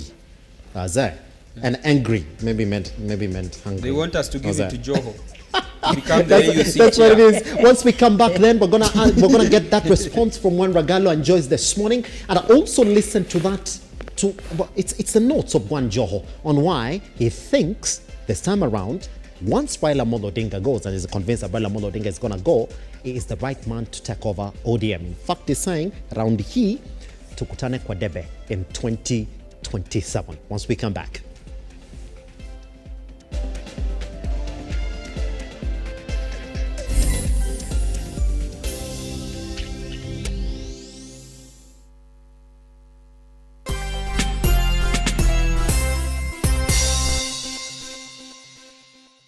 Kiangazi imedhiri sana katika area hii yetu ya Laikipia.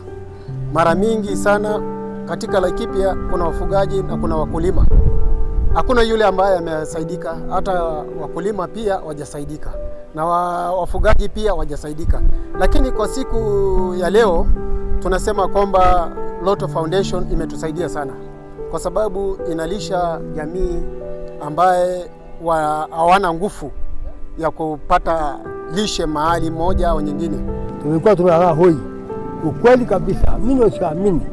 Hata mtu mwingine juzi tumeleta hapo usiku, akuwa amesimia, akuwa na siku 3 hajaumwa kitu. Kwa hivyo tunashukuru sana RUTO. Leo watoto wengi ameshiba. Nashukuru Mungu kwa RUTO Foundation siku ya leo, maana wamekuja at least manyumba 100 leo na 10 itaweza kunuka kitunguu jioni ya leo.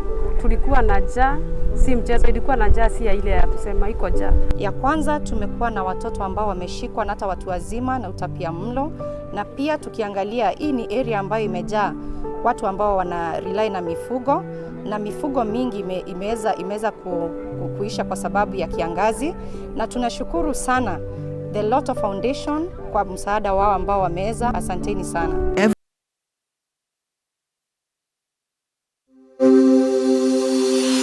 Open University of Kenya, which was chartered on the 3rd of August 2023, aims to revolutionize higher education by breaking down barriers such as cost, previous exam grades, and geographical location through online open learning at the comfort of your home, job, etc., thus ensuring accessibility to education for all members of the society. In a nutshell, Open University of Kenya leverages technology to deliver education.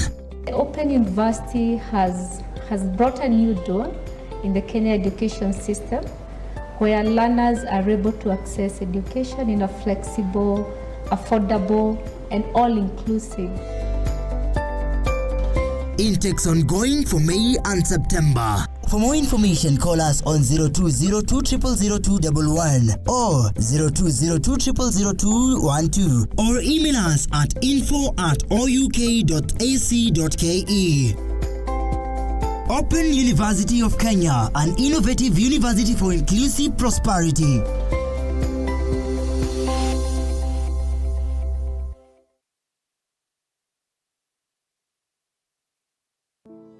Save a Life is a non-profit organization that has taken the front line in transforming lives in the entire country.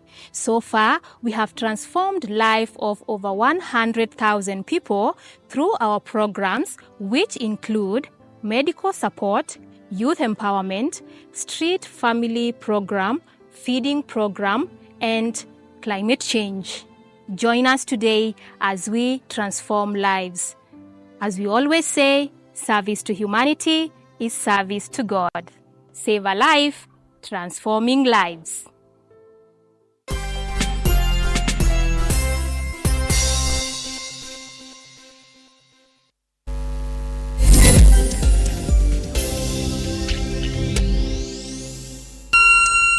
And I do promise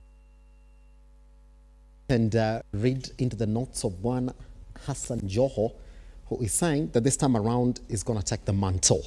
Now, Ragalo, that question from James, that here you are complaining about the support that the president is giving one Raila Odinga, and that makes you angry, while in the same tone, you're also saying, well, we have people who've got the capability to take over ODM. Why can't you focus on the people with that ability to take over ODM and stop talking about Raila Odinga, just like Musalia Mudavadi is telling you this morning?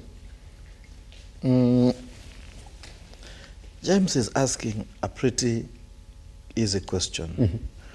Why we are not happy with RUTO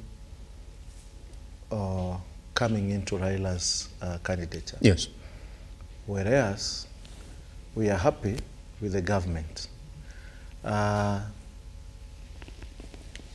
When did the candidature start? God, it doesn't just start from a hoof. The candidature of Raila must have come from Raila himself. Yes. With some of the people that he's more closer to. May not be political. Even his own family members. He can sit with Oburu, he can sit with the former US ambassador, his cousin. And they like, we can go for this. He can also sit with a very close friend, Orengo, Anyang Nyong'o, and decide. From there, Raila announces that I'll be going for this seat. So that is when the government takes a cue on this and sit down and say, by the way, Raila talked yesterday. Because anything Raila says becomes a government agenda. NIS has to be there to advise the president on Raila's statement and other teams. So they look as a pro and cons and say, yeah, if Raila takes this seat, we are much better. Nobody will check the housing. Doctor strike, nobody will be talking. Even if we give fertilizer that has stones, nobody will talk. You see? Yeah. Let's give him. Let's support him. So that when he leaves, we can do whatever we want to do. We can build a 25-story building in Hurlingham. That is Sakaja. Can you imagine a 25-story building in Hurlingham? Watu wamekomboa wamehang ma bed sheet. Anyway, so Raila is fronted now by the government. What is the government achieving on this? Very simple. Another Raila should start talking. Now Musalia comes and says, don't talk about Raila. We have to talk about Raila because Raila touches you negatively and positively, depends on that day where he has touched. The Raila maniacs will always be supportive of what Raila has said. The Raila phobias will always be negative on what Raila moves and does. So Raila is a communication in Kenya. So people have to talk about Raila. If Raila wears an earpod, he looks cool, everybody sharing the picture. Baba amevaa earpod. So why won't you? You understand? So the issue is here, is Raila himself is a communication. Okay. You have to talk about him. We will talk about him. He wins, we will talk about it, for and negative of his winning. It will be negative for Raila to win because we will have lost a champion in us. And that's why he says, like a father, I'll not be far. Just to calm your nerves when you feel that you're losing a champion. Yes. I'm just here, 2 hours away. Yes. Because he knows when I go, people are feeling, when Unga goes wrong, no one will be talking. So he's telling me I'm not away. I'll just be around. Just to calm the people who fear the loss. And then he's also telling the people who are happy when he's going that, hey guys, don't be too happy. I'm just here. I'll be watching you. I'll be coming. It's just 2 hours. So don't do your nonsense because I'm just here. That's it. So he's telling you relax. He's also warning the others. His statement depends on how you take it. That's what I'm telling you. Depends where you sit. So when it goes to ODM, Joho has not been with us. When Mandamano was done in Mombasa, where was Joho? Joho should have been there as the head of ODM in Coast Region. Meaning he's a deputy party leader from that side. When Mandamano was being done, where was he? Oparanya was there in Mandamano ya wapi? Ya Western. He was actually leading it with Wajakoya. Okay? When all the leaders of Azimio were given jobs. Karua went to Kirinyaga. Kalonzo went to Ukambani. Raila was in Nairobi during the signing of, you remember the signing of the document for NADCO on the things people think is right to be done that we are going to present. The document for cost was signed by who? Who stood for cost? This guy has not been around for 2 years. He doesn't come with agenda that is helping Kenya. It is his own agenda that I want to be the leader of ODM. Has Oparanya announced what he's announcing? No. That someone tells you, I want to retire your Baba and take over. We are not going to sit pretty and watch Joho do that. We saw it happening. And that's how Ababu na Mwamba lost Budalangi and may never win Budalangi again. We saw such things happening. And you know, in politics, there's nothing comes new. This is the game. Joho being misused by the state to bring disquiet in ODM and to bring division. But it's not. It's not said it. It's not said it. I would like us to jump and Ragallo this morning. I would like to hear those sentiments for one Joho. You can read whether he's a man who's getting used by the state, just as like you say this morning. So if we can, then let's jump into that particular clip by one Ali Hassan Joho. Why he's talking about why he thinks is the right man for that particular position. Let's listen in, then come back and talk about it. Kuna watu waniambia, oh, wewe watoka Mombasa, wewe watoka Pwani, wewe Muislamu, unataka vipi urais? Mimi nikamwambia, my friend, jua na uelewe na ukubali, kama wataka, kama hutaki, kama wapenda, kama upendi, sura hii utaiona katika ballot ya urais 2027.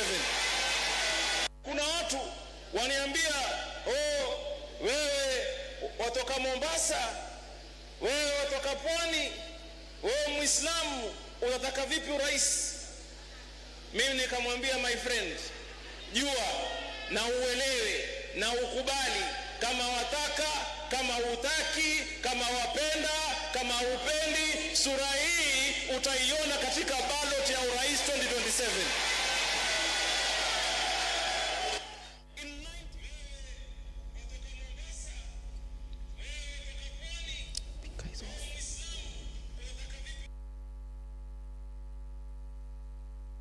Became over the period. So nyinyi hata unaambia nini? Mimi nawahakikishia kupambana safari hii. Na wakiletea noma, wataleta noma mbaya sana. Mimi nawaambia wajue kupambana. Kuna watu waniambia, oh, wewe watoka Mombasa, wewe watoka Pwani, wewe Muislamu, unataka vipi urais? Mimi nikamwambia, my friend, jua na uelewe na ukubali, kama wataka, kama hutaki, kama wapenda, kama upendi, sura hii utaiona katika ballot ya urais 2027. In 1997 walimwambia Raila Odinga, wewe vipi utapigania urais in 1997? But look at how big and successful Raila became over the period. So nyinyi hata unaambia nini? Mimi nawahakikishia kupambana safari hii. Na wakiletea noma, wataleta noma mbaya sana. Mimi nawaambia wajue kupambana na serikali ya William Ruto. Kupambana naye haitaki mtu goigoi,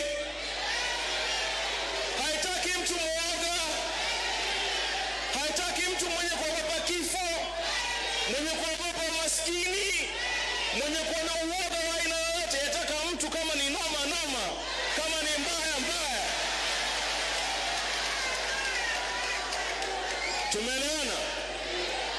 Na mimi nawaambia safari hii wajue kama ni noma, kama ni mbaya. Watatuhesabu. Watatufanya nini? Watatuhesabu.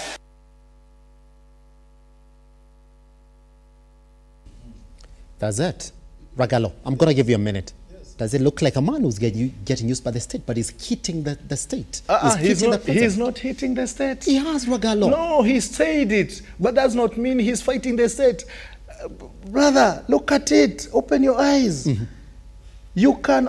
I had someone during Moi's time who was fighting the state, but still working for the state. Mark To. But if Joho... Mark To would say something negative even on Moi and Hashikwi, but anafanyia Moi kazi. But if Joho puts you on the spot today, like tell me a time when I've spoken against ODM, against Raila Odinga. He's being used by the state, one. Joho, secondly, he wants to take over the kingship of the coastal region. and use it as a bargain Yes. for his elevation to the chiefdom. So he's doing right. But for him to take ODM as his candidature, no.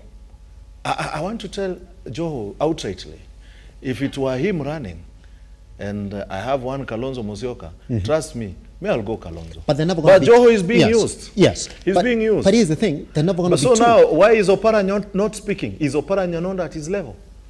But I can tell you the flinkers are, Oparanya is better than him. Why is it that we keep on speaking about Oparanya for a man who's not openly speaking about this particular thing? Because the beauty is the person who is beautiful, everyone sees. The person who is ugly will always want to sell his beauty. You know that? So you don't need to sell yourself. People see who is the better leader. That's why there are people who see Ruto being the best leader. But as we saw Raila being the best and ever option in Kenya. But whatever happened, happened. Now we have a president. Whoever is crying to cry, some of us are not crying. We are happy, we have a president, and we are continuing to be happy. If taxes are high, we are going to, in fact, mwisho wa mwezi, they are going to rarua my pay slip again with housing. Fine. I am happy about it. People who are making noise, they are making noise because they wanted the best than what they are getting. We knew what we were getting, which we never got. So, to him, let him sell himself. But in ODM, yes. Joho, no. Joho is a no. Yes. Joho is a no. Is that the division that is now being occasioned? Yes, and that is, I'm telling you, he's being used to Yes. divide ODM. So that you have factions. Simple. Here's the thing. Yes. Joyce, that if Joho could listen to you speak this morning, it would ask you to prove a time when he's spoken against the party, when he's spoken in favor of the government, you will not prove it. In fact, if you listen to his sentiments, he's saying, well, but for me, with the way it is, I'm going to get this ODM seat and I'm in the ballot in 2027. So it's not even a man who's looking at just ODM, he's a man who's looking at the top seat in the country. And he's saying, for you to fight the President Dr. William Ruto, you got to be strong. You got to be, you got to move without fear. That's what he's saying. I'm actually extrapolating what he said this morning from that particular speech. But here we are saying, not him. Is getting used. How, Joyce? The fundamentals of good governance and leadership does not stop on the tribal boundaries. Yes. Because he's just said, I'm a Muslim. You know, his opening statements were, I'm a Muslim. You know, leadership is not tribal. So when Joho says that I'm a Muslim, you know, he would rather have said Hassan Joho and stopped the message of I'm a Muslim. Because in essence, he's trying to say that Christians have had, you know, he's trying to bring on board divisions in politics and in leadership. Because why say I'm a Muslim? We do not elect leaders in this country based on the faith. The sectorial beliefs. We elect leaders in this country based on leadership and good governance, not on tribes, not on religion. When he says, I'm from the coast, you know, he's also now trying to marginalize himself now from the national image that he wants us to believe and takes himself. So in essence, Joho is cooking himself, you know. He's trying not to, he should expel himself now from the boundaries of the Mombasa and Kware and Ramu and come over now to this country. It is not about the religion. It's not about where you come from. It's about the beliefs, the principles that you are going to bring on board. Yeah. When he says, kama mnataka, I mean, kama mtataka na hamtaki, Yes. you know, Elijah, it is what you talk to the people. Many people here believe what Mugai says, even if it is wrong. Because, you know, lying. he talks, Mugai and the DNA of talking about Kenya Kwanza, it's flowing. But when you listen to Joho, mkitaka hamtaki, Mkipenda msipende. mkipenda hampe msipende, you know, Ikiwa noma. Ikiwa baya. Ikiwa Are baya. you trying to threaten the voters? Or, are you trying to impose yourself? Or is a man who's ready to go all the way? Are you trying to impose yourself into the voters? Because again, leadership is not imposed. It is not imposed. It is like a character. It froze. Why are you trying to impose yourself into people? Mukitaka msitake. That's it. But then Joyce, but then Joyce, why is it that Ragalo, you and Ragalo, shared this sentiment about one Hassan Joho when Raila Odinga is not even spoken badly about this man? In fact, during that time when Junet Mohammed and Joho were getting pushed out of the party, Raila Odinga came to their defense and said, hey, you got to stop that. Baba is playing corporate image, and now you cannot break down the party based on what you feel. Around the delegates, around the electorates, around the voters, around the ODM members to make their decision. Yes. He cannot impose himself onto others. Let the voters, let the members of the ODM have their way. If they are going to have their way negatively, it is going to impact negatively to the ODM.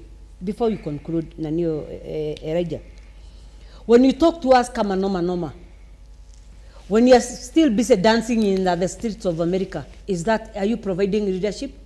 Is that what you want the young voters from Mount Kenya to start singing this week? Kama ni noma. Those are not the characteristics of a good leader. Kaidre tone down, Hassan Joho, Kaidre tone down your words. Talk to the members from Adiabo from Nyanza. Talk to Kerubo from Kisii. Talk to Ajiko from Mount Kenya. Yes. Don't go with ultimatums, because ultimatums do not win. Yes. The people's heart. And Mungai is laughing. I don't know why. I don't know why this morning you just. He's happy because he's happy. Allow me to be a Christian this week. He's happy because the state is simply, swiftly, and slowly making its way into a very strong party called the ODM through one character called Ali Hassan Joho. No, I'm happy because it's coming. And it's like the ODM have not read what UDA government did to us in the members of the Jubilee. Yes. The only party I think where the UDA have not infiltrated is the Wiper Party. I don't know the strategy they have to bring down the Wiper Party. But for the candidature of Joho, it's on the wrong footing. Yes. You do not need to tell me that you are black. I can still tell that you're black. Around the strategies of Oparanya to work. You don't need to keep on expounding on where you come from, Western Kenya. Yeah.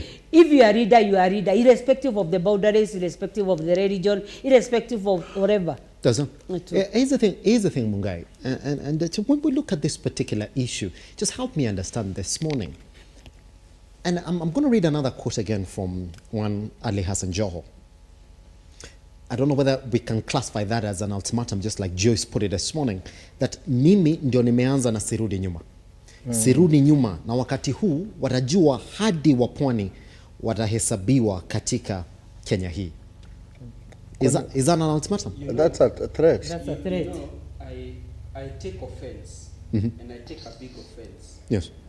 With the ODM team trying to attach the man Joho to our party and to allude that the state is funding Joho. Yes. The Kenya Kwanza government has spent a lot of time cleaning its house. It is unacceptable that we should be given a gift in the form of a skunk. We do not want it, we can't have it. The people in ODM, the members of ODM, must know what to do with their skunk. It is not our property, and they must stay with it. Having said that, and having said that we don't want the skunk in our house, yes, and they must deal with it, and they must also remember that the laws of this country protects animals, so they can't kill the animal. It must stay within their precincts. Yes. But having said that, it is interesting to watch things unfold in the ODM side. As I said, this is a man who goes to great lengths to take nice photos in Instagram. He's a man who goes to great lengths to do things that which I myself as a man, I can't remember the last time I had manicure and pedicure. and maybe what the party ODM is looking for is a neat, well-groomed person to lead the party. That's how I interpret it from the outside. Yes. But in terms of the state funding the man Joho, I mean, what would we have to do with him? We already have a speaker who comes from the coastal region in the name of Amason Kingi. We've had Owen, the MP for the longest time in the coastal region. Why do we need to allow, as the Kenya Kwanza government, someone to come into our household? And this is a person, even when you sit from the outside and you observe, you know, I admire people like Kioni. I may not agree with him, but Kioni had the audacity and the tenacity to brave tear gas, to brave police beatings. You remember even when they were putting songs, Uninyunyizie Maji, when the state was raining water on the likes of Kioni and Oparanya. I mean, if those men, if there was a census, and if men were to stand up and be counted, Joe would be missing from that line. Yes. He would not be anywhere to be counted. But I welcome wholeheartedly the fact that ODM is an all-inclusive party. And within their party confines, they allow democracy. So that they are using the biblical principle that the one who came in the morning and the one who came in the evening were paid the same. That is the biblical principle that ODM is using. And that is the challenge of reading the Bible when it is too late. Because that is, you know, the ODM team and the fraternity have been known. They don't take the good word and they don't like it. You know what he's trying to say? The challenge is... What he's trying to say, I'm adding on what you're saying. What he's trying to say, what he's trying to say, there is this parable in the Bible that a prodigal son left. Yes. And when he came back, the son who has been working in the field with the father for a long time, so the prodigal son being given nice clothes and a buffet party, then the son was like, "Ai, daddy, mbona unapatia huyu jamaa bash kwa hii sweat yetu?" Then the father was saying, "What? So you mean that's what we're going to give to Joho?" Yes. After measuring tear gas. And that's the problem of reading the good word when it is too late, because now the implication of the outcome is dire. And Regalo, back to you as well. This is what Joho says as well. And I'm going to do a couple of comments on this particular story so we see exactly where we are. Joho says, I mean, people say that I've not stood with Raila Odinga, that I go back to 2004. That's when the journey started up to where we are right now. So according to him, those are 20 years of standing together with one Raila. 2004. Odinga. Yes, that's what Joho says. Mesimama na baba tangu mwaka wa 2004. That's it. Now, this is Dan Nyaga, who's commenting on this particular story, and good morning, Dan, who's saying there's nobody who can replace Raila Odinga in opposition. Oparanya is a village politician who's only known in Kakamega. Joho is just an ordinary politician who's only known in Mombasa. Kalonzo Musyoka is weak, confused, and a coward. Azimio without Raila Odinga. Why is he saying Kalonzo and we are talking of ODM? Is now they're talking about this succession politics in ODM. That Azimio without Raila Odinga is essentially just dead. That's what they cannot come to terms with. That's why this morning, Regalo, when you see Raila Odinga leave, that even you yourself, you can't figure beyond Raila Odinga. I can figure anytime. Then Regalo, stop speaking about Raila Odinga. But I'm saying, I'm talking about Joho. Stop speaking about Raila Odinga. I'm talking about Joho, but I can figure out my future. If Raila Odinga is not there, I have Kalonzo.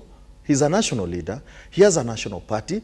He has elected members in his party that run around the country. He has MPs in Kisii. He has MPs in Ukambani. He has governors. You know, I'm looking at a national leader. So Joho, what he's trying to do, and I told you, is to crack ODM, run away with the numbers, and come bargain with other teams. Is it ever okay then for you, Regalo, from where you sit on that seat this morning, for you to officially declare, and Mungai, I hope you're listening to this question, that today, henceforth, you will never speak about Raila Odinga, you're just going to speak about Joho, Kalonzo, and Oparanya? I would rather talk about Kalonzo and Raila. But you're never going to... and if I get out of there in ODM, I'll add Oparanya, but not Joho. But why not? Why are you speaking about Raila Odinga? He's a man who's living already. He's living, but remember... Can't you see beyond Raila Odinga? Yes, with Oparanya. That's it. So, are you ever going to stop talking about Raila Odinga? If with what, are you conforming to what Dan Nyaga is saying, that Raila Amolo Odinga, without being in Azimio, it's just a dead party? Raila Amolo Odinga, he's a member of Azimio. He's a presidential candidate who was, and he's the party leader of the biggest party in East Africa. In East Africa, second to ANC in South Africa. So what are we talking about? He has a party that has run for elections more than these small village parties coming like Jubilee and UDA that come once, then the names go. Okay? So he has weathered many elections. So he is a household. He is a household. Do you see? So this household will decide. If he's not running, he will decide. And I can tell you, without batting an eyelid, the candidate will not be Joho. Does that? But here's the thing. But Joho would want to bargain for the next time. Ragalo. He's looking at himself, and next time, what do I do? So he's putting himself. You may find Joho leaving ODM and getting a party. Ragalo, I've never seen you explain yourself just like Mungai explains himself. Okay. We respect Mungai for the way he finds his way around questions. Okay. This morning you're finding you yourself. want to tell me Mungai has low IQ? No. I'm just saying Mungai has a way around questions this morning. You and I know him like that. Yes, you're taking the same route this morning. I mean, the question was quite direct. Ragalo, if indeed Raila Amolo Odinga is leaving, why can't you stop talking about him in ODM and talk about Oparanya and Joho? Because Joho, within his right... He has not left. Does that? He's leaving, but he has not left. Should he leave, and now we are sure he's not going to be there, not running, then we'll find a chat way, a chat life, a chat road. A chat road, and I told you, may not be Joho, may be Oparanya. And a chat road may be Oparanya with Kalonzo. Are you going to wash your hands now that Raila Amolo Odinga is getting supported by the government and one President Dr. William Ruto? Raila Odinga supports himself. The government comes in to offer additional support. That's it, but are you going to wash your hands? He supports himself. Are you going to wash your hands from Raila Amolo Odinga now that the government is fully supporting him? No, what I'm trying to say, listen here. Why would I wash myself from Raila Odinga? He's my party leader. I mean, how would I leave my father who gave birth to me? He's my party leader. He's shaking hands with a man that you don't want him to shake hands with. He's not shaking hands with Ruto. But for that support to come, he has to shake hands. We want to see the handshake because we know who we are going to be hurt more. We want to see that handshaking like this. I wish I can see it on TV. In the event that you see it, are you going to wash your hands? No, I will not. I'll be happy with the handshake. And I'm looking forward for the handshake. That handshake will make sure we will be more happier. Is Ragalo He is stammering this morning. No, I know what I'm saying. I know what I'm saying. I can't seem to get him this morning. The war will only be won on that? 25th February 2025. So the rest between today and 25th of February 2025, all these are promises. So you cannot say that to Dan Nyaga, our mouth will keep on talking about that institution called Raila Amolo. Because he's an institution. Does that?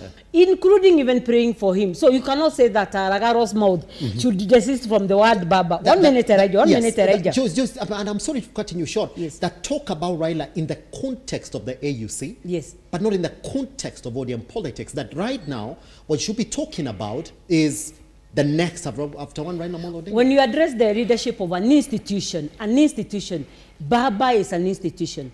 You cannot confine yourself to only one hand of the institution. You deal with the holistic image of that institution, including reading the ODM. Because again, party leadership positions have not been filled. If they are filled up, then we address the occupants of those positions. But for now, today, those positions have still not been filled up. We have Oparanya Joho as the deputy party leaders. Who is the party leader? Baba himself, including praying even for Baba. That promise of the AUC position will only materialize on one day, 25th February 2025. The rest is promises. And Mugai seems to be suffering from a disease called selective decision making. The president of this country has selectively decided not to address several issues.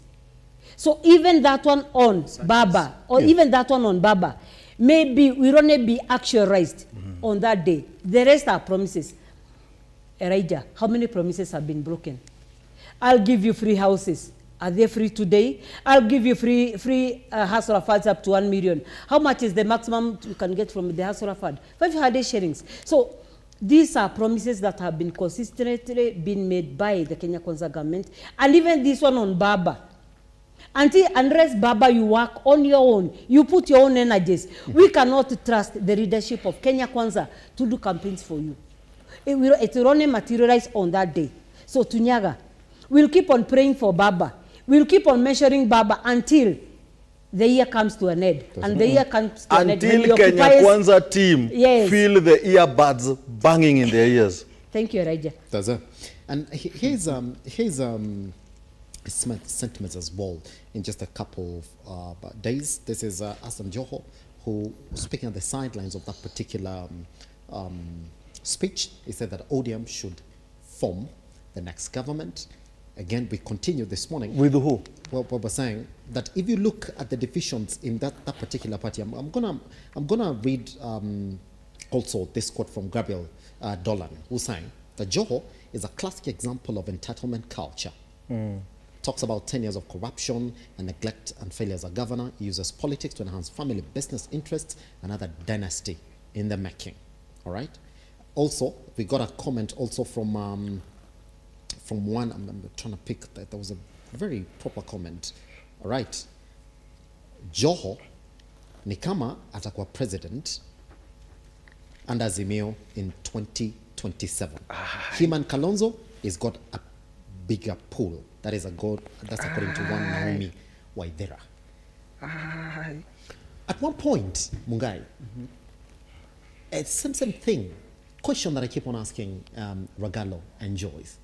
That even though not happy with the support that one Raila Odinga is getting from Dr. President William Ruto, that at one point they gotta say, okay, Raila Odinga, you're doing something that we didn't want you to do, and we do respect you, so we're washing our hands. You keep on fighting your fight at AUC. Now for us, let's talk about who is gonna take over after you've gone. But they're not doing that. That even as we speak about the politics within ODM, Raila Odinga is a constant factor. That we are saying that you can't figure Azimio coalition without Raila Odinga. I think for me, it would be, how would I put it? I think Joho, you know, I don't want to stammer like Ragalo is stammering.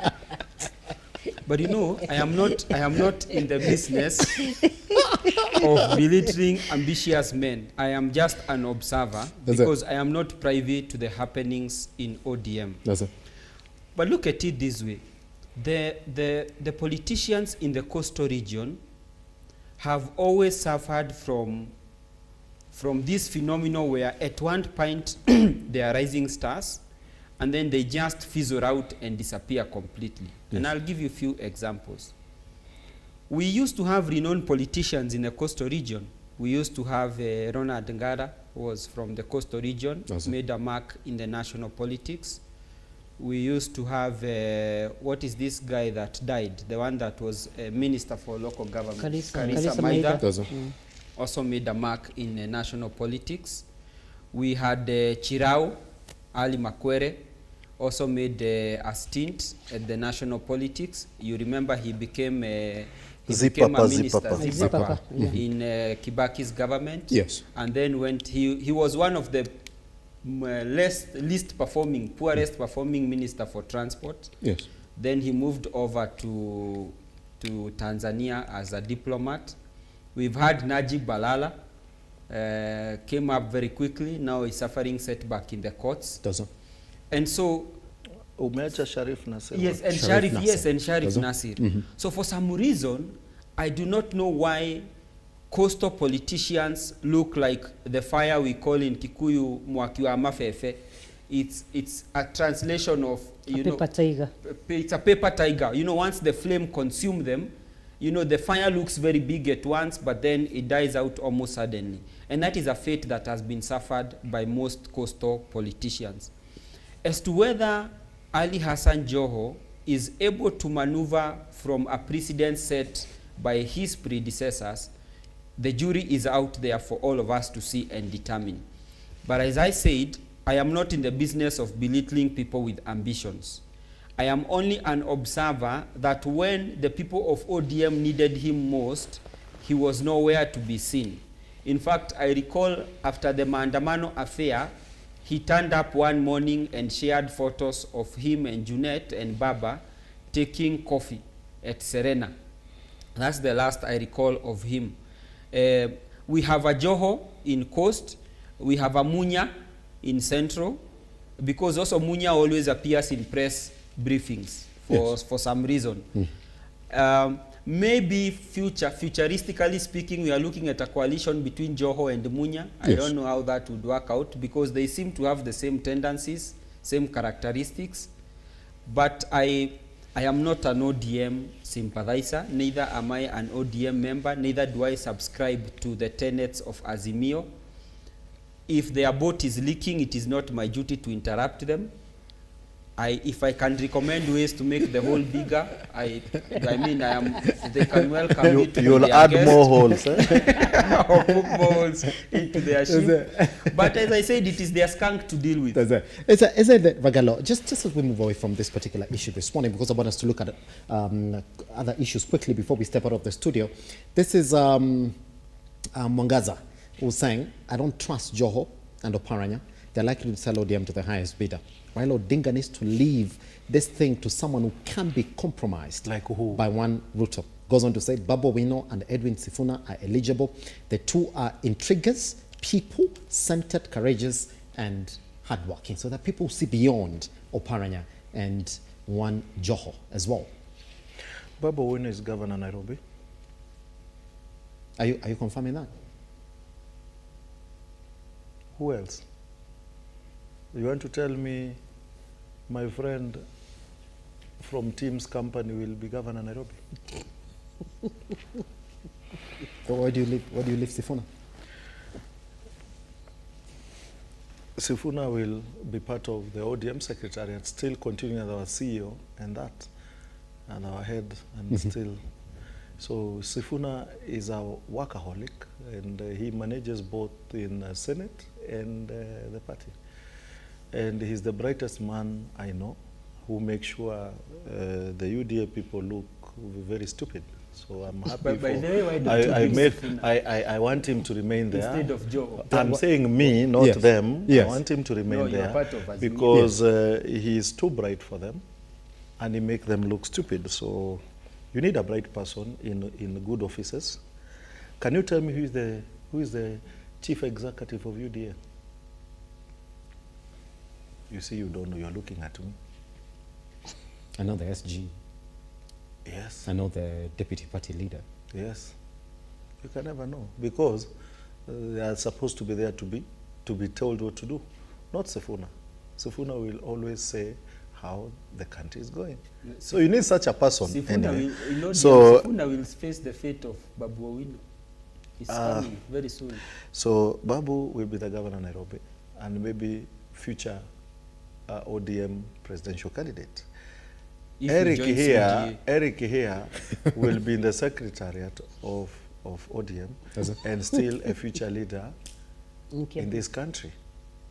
Eric, are you listening? So no, I'm telling you, even I'm also saying or walking out this set this morning, Eric. I mean, those are heavy claims. But I think Ragala wants something from me. If you see him showering me with accolades, he's about to write me a text borrowing. When you talk about Joho, there are so many things that have happened in this country within 2 years that he never involved himself. Yes. You see, a leader is measured by what has transpired and what he has done for the country. In 2 years' time, we've had very bad management of this government. In those 2 years, he never talked. In those 2 years, we were wearing sufuria, wanting to help Wanjiko. In those 2 years, he was never there. In those 2 years, my friend here, Eric, with his party leader and deputy party leader and others, lied to Kenyans about finance bill. Joe was not there to claim finance bill is bad. Right now, finance bill is hurting Kenyans.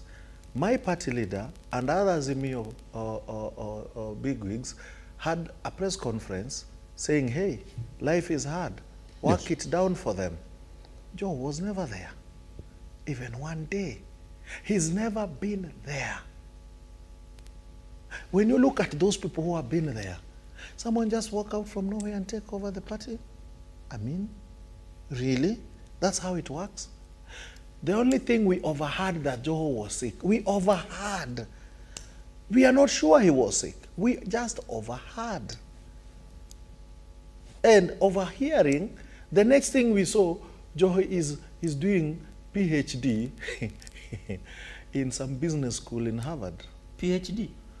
I mean, anyway, he was doing some certificate in Harvard Business But School. tell you, he's a graduate of Gretza University. I don't know. So PhD is But you never plausible. Yes, Plausible. Ragalo, is it ever wrong for you to come here and say that we overheard without even proving it? Yeah, I mean, if I say I was suffering from malaria yesterday, it's not overhearing. The party didn't try. How can you prove?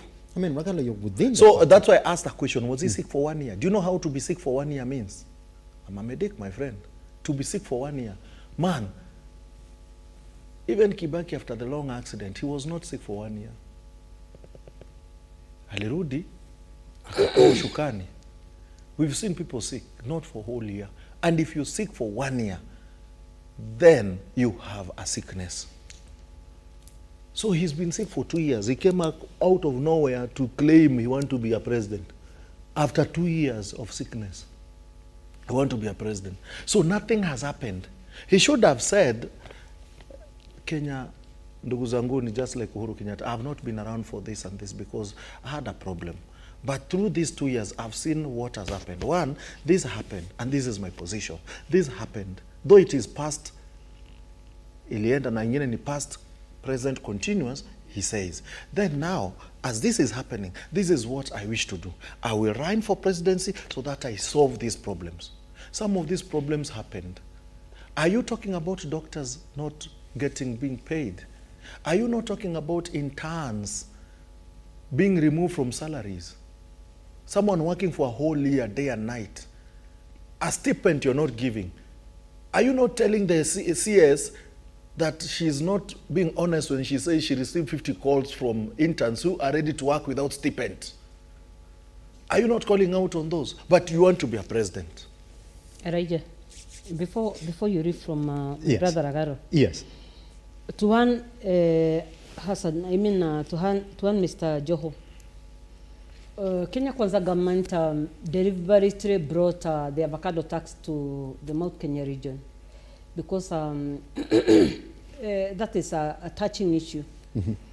Don't bring the issue of the Muslim, don't bring the issue of Pede Musipede. Go to Gatanga, Mr. Joho, I'm talking to you. Go to Gatanga, address it with the farmers and address the issue of the hoodwinking of the Kenya Kwanza leadership during the Finance Bill 2023, bringing in Section 23 into the Act and actualizing of the same.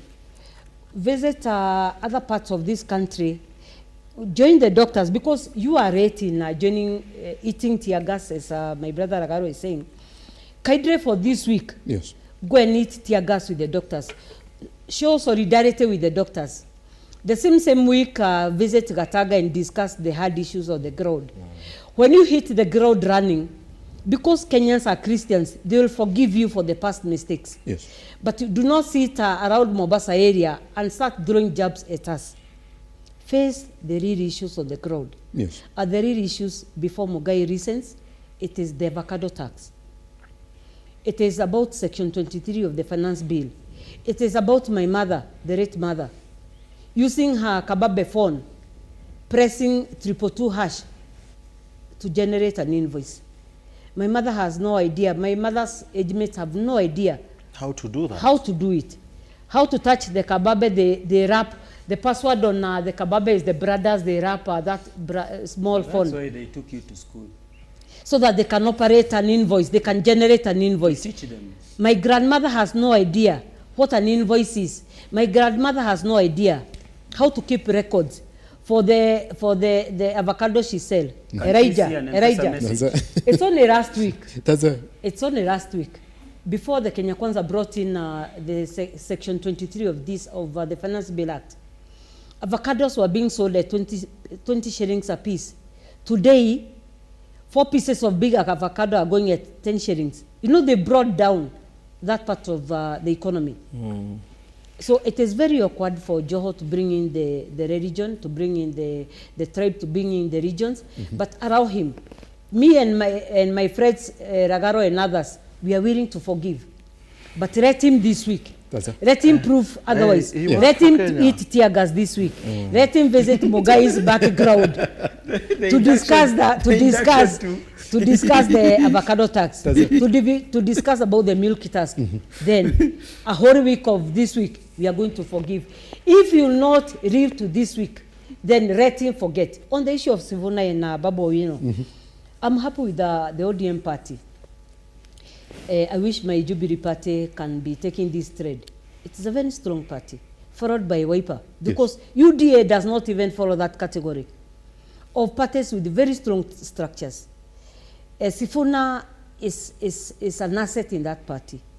Unlike my brother Joho, without Sifuna, I'm sure the weaknesses are, UDA would have bought ODM long time ago. But you know, Sifuna will suffer the same casualty. Sifuna can stay strong in that party, so that when the rights of Joho are brought in by the members of the Kenya Kwanza government to be RUTO and weaken that party, you be there to make that party more strong. Wiper party, do not allow UDA government to infiltrate that party. Do not allow divisions from UDA. When you see the signals, can they direct those signals to ODM, but not Wiper party. But you know, it's a strategy for UDA to send weak people to debate the so-called Sifuna. That's the party strategy. Oh, so you agree there? Oh, so you agree? Thank you. Today he agrees. The IQ is well. Yes. They agree. So we leave it there. No wonder they never read. No wonder they never read the finance bill. It was read for them because they are what? He has agreed. The IQ is well. Mugai, you just put yourself in boiling oil, bro. No, I have not said we have low IQ. I said you see, it's a strategy. We know what Sifuna is up to. So why do we need to waste top brains like Mungai here to go and debate people like Sifuna? We are sending the weak ones. Elijah. The MP for Maragua said that the finance bill was like a Bible. They did not understand all the clauses. Yes. You know, these are members of honorable members of parliament. But you don't have to read the Bible to understand it. That's why the here's the thing. Isaiah 10. Yes. Before I conclude, please, 45 seconds. Yes. Isaiah 10. Yes. Verse 1. Woe unto the readers who make bad rules, including members from the National Assembly from Mount Kenya region, from the Kenya Kwanza government. We walked out. We never voted that thing. We walked out. Unto you. Woe unto you. Isaiah 10. 1. Woe unto you. Members from the National Assembly from Mount Kenya region, including Mogai, who make bad rules. Let me also read your verse. He who knows what is right and refuses to do what is right is accounted for sin on his part. Which verse is that? I'll check for you. Which verse? He who knows what is right and refuses to do it. Him and the leaders can always give us a hogwash versus tell us. Here's the thing, please, if you can allow us, we only have 5 minutes left for this. Actually, we don't have almost 4 minutes left for this one. If you can, quickly, Ragalo, take a minute on this particular one. In fact, let me start with Mungai on this particular one. It's actually James 4:17. Yes. This is what it says. The Standard this morning had a story. Sheila, if you can take us back to the Standard this morning. That they've got a big story there that now the court has ruled that on the issue for pending bills, if you are owed by the government, in fact, you can go in and auction out that government and any other member of that county, on the county government or the national government, you can actually go to court and say, I need the salary of so-and-so because they owe me money. Quickly on that, Mr. Mungai, is that the way to go now? Yes, I think that ruling by Justice Nixon Sifuna is highly welcome. For a long time, state officers have subjected Kenyans to misery. They have subjected Kenyans to torture. In fact, I dare say that previously the Kenyan state has been obtaining goods and services from Kenyans. You know, ordinarily if I do it as a person, I'll be charged in court obtaining through false pretense. But that is what previous governments have been doing to Kenyans, obtaining goods and services through false pretense and refusing to pay. Yes. This ruling is in good light. It's in good order. It is time that state officers become responsible for procuring goods, knowing very well that they have funds and that they will pay, as opposed to subjecting Kenyans to misery. That ruling now says that you can typically, if the police owe you, you can stop their Land Cruiser and cramp it and go and auction it. And I think that's good. If you supply State House and they refuse to pay you, you put an advert in the newspaper. No, you go pull the gate. Pull the gate. Isn't it? And sell it, Ragala. Yes. The way to go. It is not working. It cannot work. It's good to give a ruling and the practicability about the ruling. Nobody's above the law in Kenya. But Miguna had won more than 10 cases against the government, but he was still harassed to Canada. Matiang'i was requested to attend a Miguna case. He's yet to attend even now. So it is there are people it applies for. Yes. There are people it can't apply for. So telling me that I can go auction a government property, yes, it is not practicable. But to some it is practicable. Our country, let's be honest, we have pigs and pigs.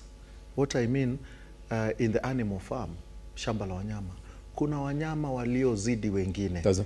That all the laws apply to them. And when it doesn't apply to them, it actually doesn't apply to them. Yes. So if you tell me that that is practicable, yes, I tell Kenyans, pay your taxes. That's it, pretty much. Joyce, the way to go? Government Proceedings Act, yes, Section 2 and Section 31 were repealed. That's it. Kenyans do not buy into the fear of my brother Agaro. When services are rendered, when products are delivered to that government office, Justice Nixon Sifuna ruled. And these two sections of that act were deemed obsolete. So today, for all members of this country who owe county government, who owe national government, any pending bill, from today, go and cite Justice Nixon Sifuna. Article Section 2 and Section 31. To the county government, we have had people who have died in Raija because of pressure, because of other related issues in terms of services and products that were delivered. And the governments have, the county governments have refused to pay. Today we have an Easter gift from Justice Nixon Sifuna. If you have delivered or incurred some services with the government or the county government, it is the high time today that you work to those services, give them advance notice, cite those two sections of their own. Within 21 days, if they will not have paid you, quote me, we'll come for those assets. Thank you. Pretty much. And have a beautiful, blessed Holy Week. That's it. Guess what?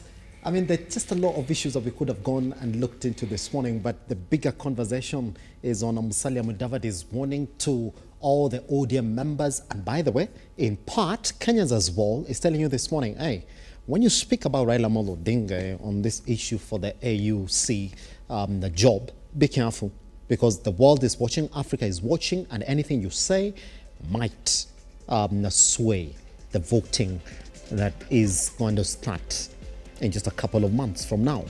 Hopefully, you do hit to that. Joyce and Bragala are like, no, keep it to yourself, man. That's it. Take them back online and Lookuptv across all your social media platforms. I am at Kiage Simbonex. Tomorrow is another time for us to do this all over again. Goodbye.